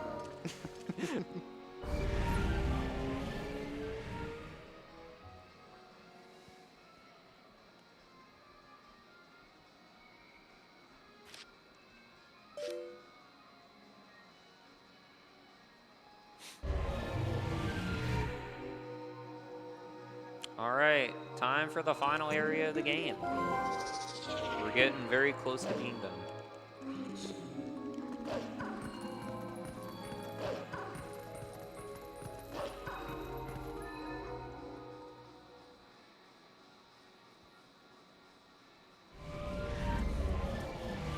All right, once again, when warping away, Minna is still gonna say, Link, we're so close to the mirrored Twilight. So I need to zoom into the map again, even though we've already used it.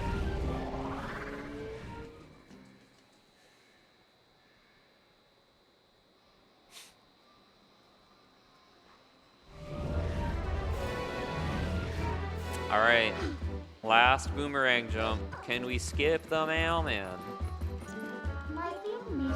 Probably not, because this one kind of stinks, but I damn well will try. No, I won't, because I walked too close. It's okay, we got to see the mailman one last time. Hey! That's not so bad. No. It works out, because the mailman's cool.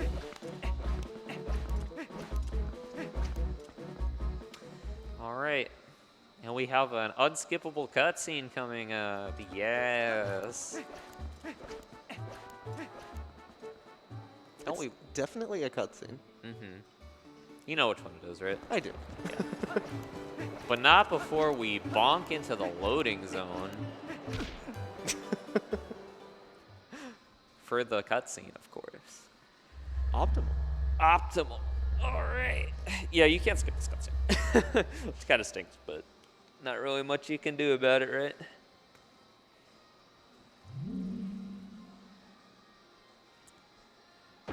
Oh.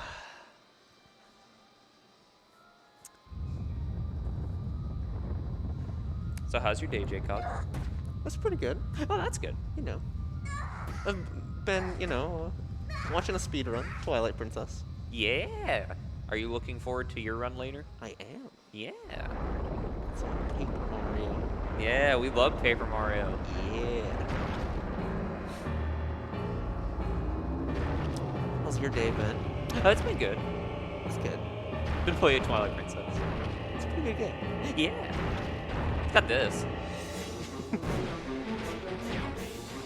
Most people call this portion Squidna. Or call her Squidna in this form. Because of all the tentacles. Specifically 6. Yeah. I don't think I ever noticed her like slide down in there before at the end. Probably not paying attention. No, I don't pay attention to this because I usually get up to use the bathroom here. Hi, Midna.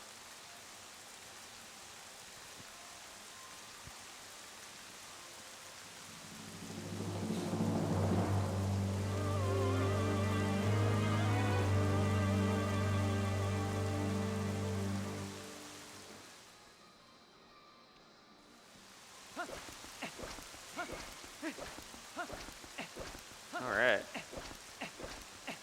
Hyrule Castle.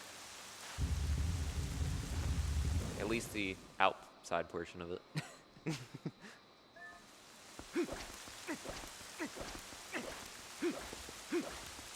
All right, this is a pretty cool strat coming up here.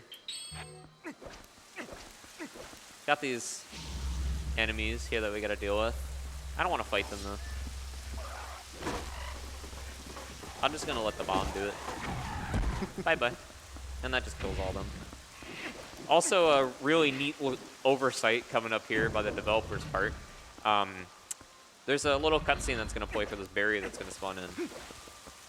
But if you skip it, you can just roll around the barrier. So silly. Yep. Before it even spawns in.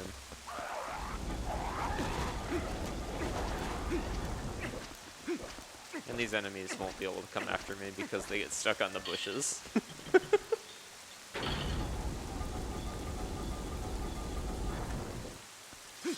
Alright. And coming up here, we do have one last encounter with King Bokoblin. Yeah, we'll do this one first.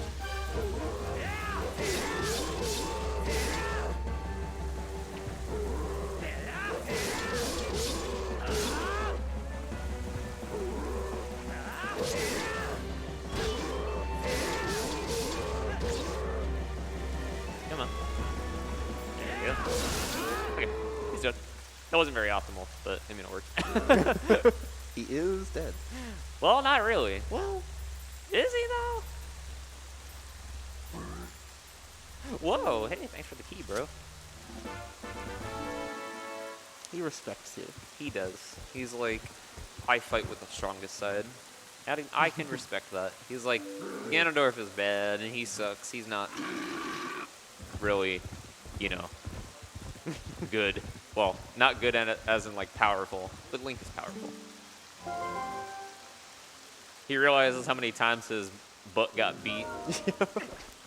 Which in total would be 4 if I actually did every encounter with him.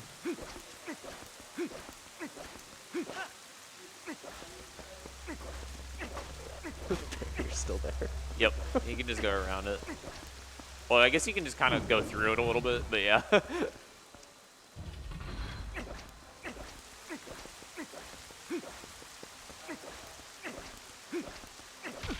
Nice bonk before entering Hyrule Castle. We have another little barrier skip coming up here too.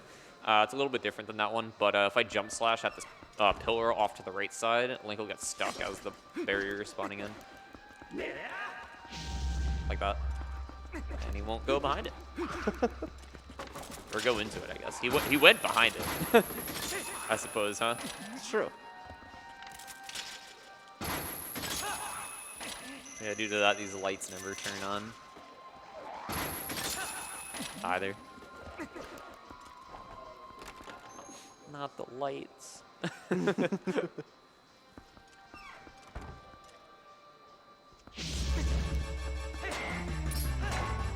What? Okay. What are you doing?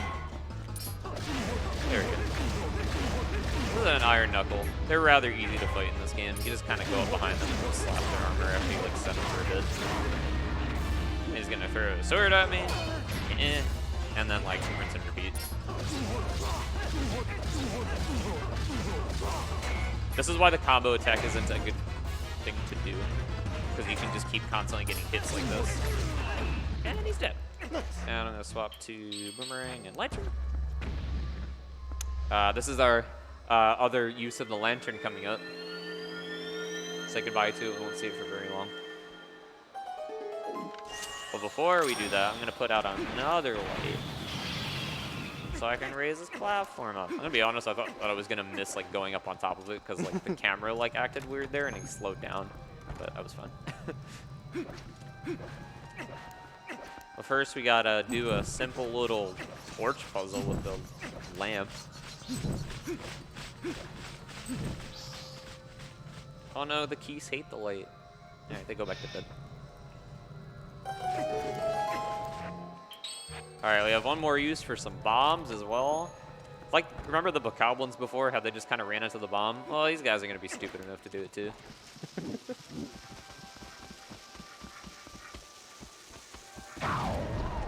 Like that.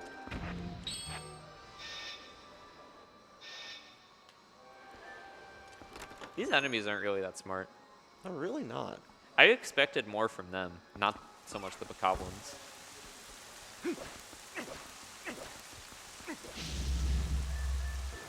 Alright, can't skip this barrier because we need to obtain the key here.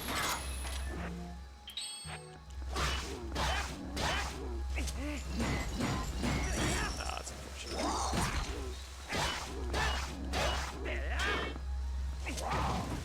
Man, he's gonna fly back up.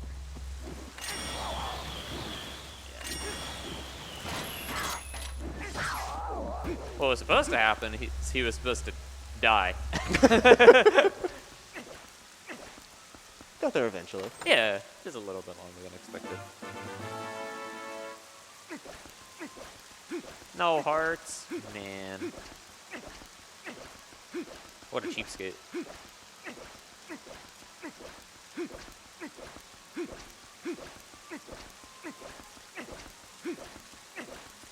Alright, now we're on our way to get the boss key. But not before these enemies show up. Oh no, whatever shall we do? Defeat them? And Link's there. The end. Nah. What a way to go. I know, right? What's this? The enemies are just dying on their own. Oh, there's an owl here to save us, of course. Or a hawk. Because, there's a hawk here to save us. Well, if it was an owl, that'd be Lord of the Rings. Yeah. With a bunch of random people we've never met before. Except that guy. We've met him. Bye-bye. Thanks, random people. Is this a bad time to say I'm going to go a little overestimate? Well, I mean... Just a little bit. Won't be that bad. Well, if you finish in the next second. It really came down to the Sword and Shield skip, to be honest. Yeah. I failed that for a good couple of minutes due to a lot of the nerves that I had going through my body. Those have all like passed by now, though. Yeah, a little bit of a rough start. Yeah, that's okay though. We're going now. Yeah, it got better.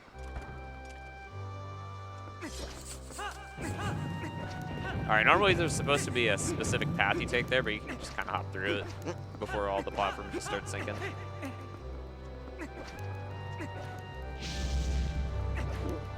All right, some more saltos here. Once again, you don't want to really do the combo attack. Man, why are you shielding? That's all right. A little slow, but it's not a big deal. All right, can barely flash out of that right there. Skip grabbing one of them.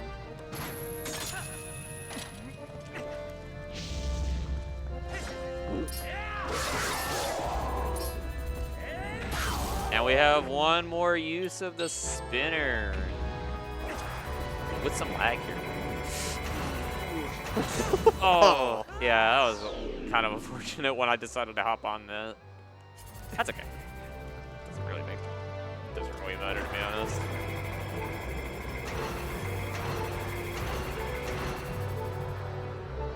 Alright, and we can skip this fight with this Iron Knuckle by just doing that. Which is pretty convenient that they decided to put it there. Alright, now we're on our way to kill Ganon. Okay, the can't. I don't know why. Sometimes that happens where Link just decides to turn around and you can walk into that door there. I think if you're just too fast, that might be it.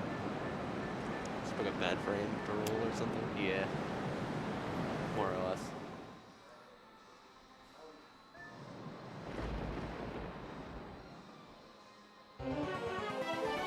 Alright, time for Zelda. She's RNG. I guess it's Ganon in Zelda, like possessing her, but yeah. I still want to swap the ball and chain. That's one.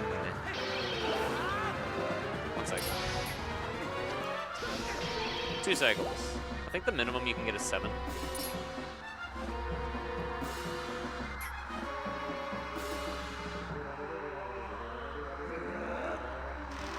3. Looking good.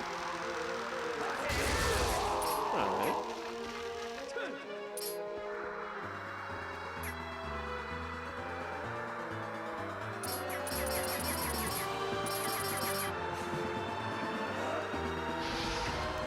That's the worst attack she can give because it spawns a lot of lag.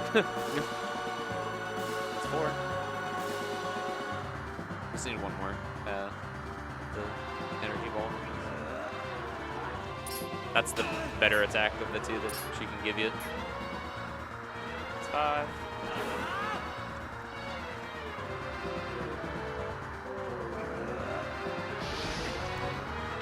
6.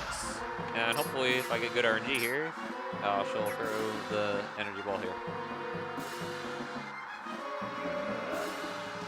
7. Nice. That's good. That's the best pattern you can get. Or best amount of cycles, I guess you can get. Game being nice toward the end. Yeah! You got that right. It's about time it's nice.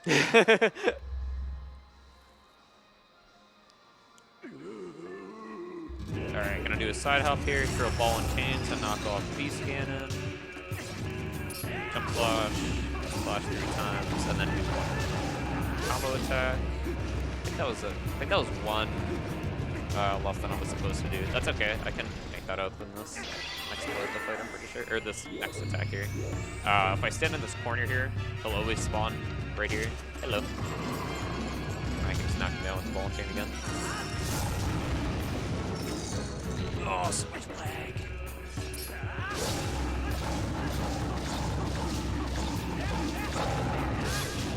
Now we're gonna swap to Wolf Link because you can't knock him down anymore with normal.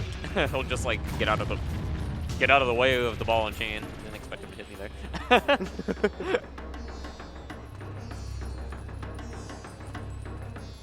All right, which one are you gonna peek your head out of? This one. That's pretty good.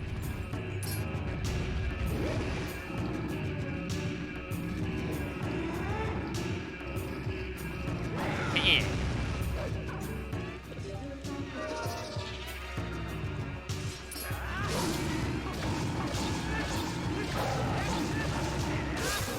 And that's Beast Cannon. All right, 2 more phases, just horseback, and then the final fight. So time is like coming up within 2 to 3 minutes.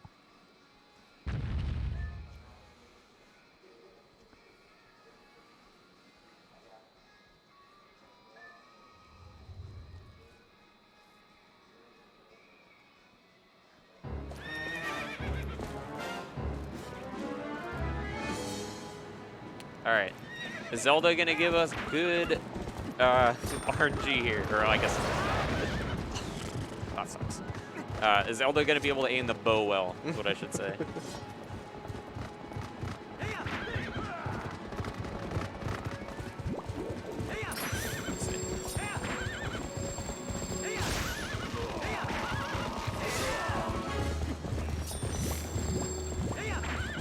Ooh, nice shot.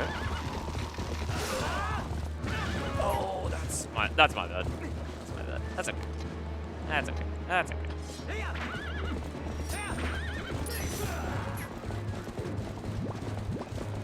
He might hit me here. We're good. It's so unfortunate, like when he knocks you over once after you like have hit him once, it gets so hard to get back into the rhythm of things when stuff like that happens, which is kind of unfortunate. Especially when you're at the very end of the run. Please, please, please. Oh my god. Please get it. Okay, okay, okay, okay. Zelda, what are you doing? At least you get to hear the good music for a little bit. There we go. Okay, okay. Time is gonna come up within like a minute. Minute and a half. Don't blink on this last phase of the fight though. This is gonna go by like that. Real quick.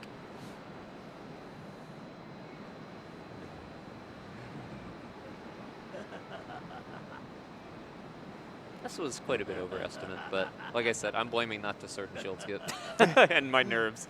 That is fair. Yeah, that's okay. I think we may be ahead of schedule right now, so I'm sure it's not that big of a deal.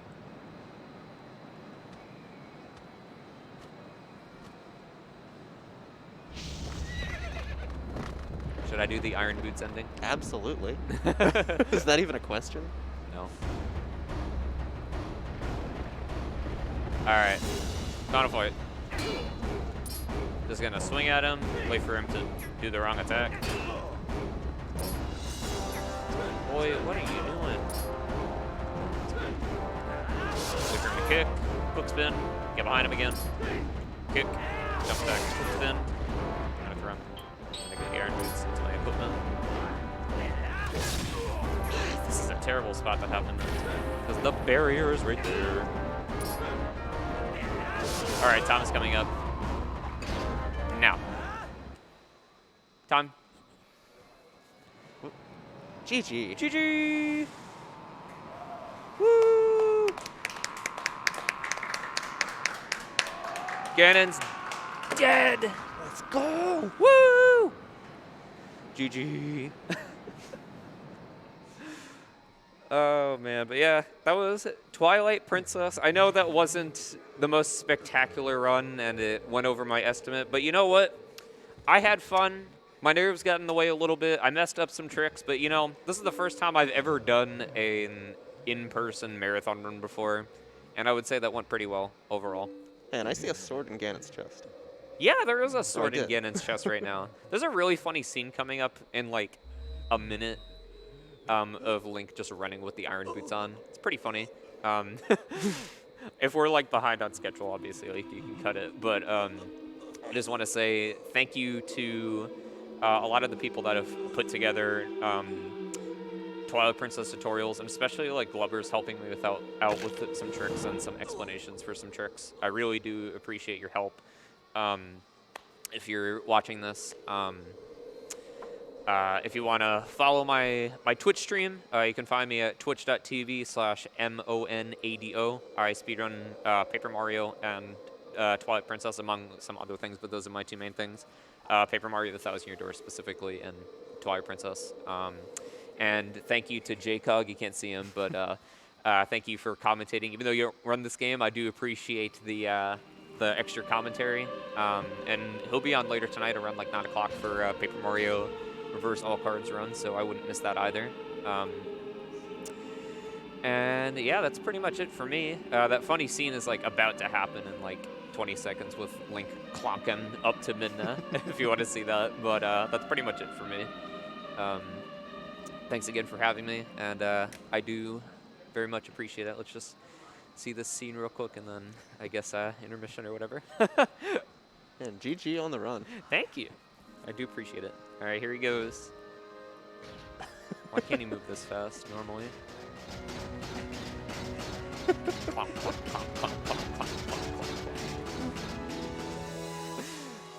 Beautiful. Oh, man. All right, we're good. Thank you again.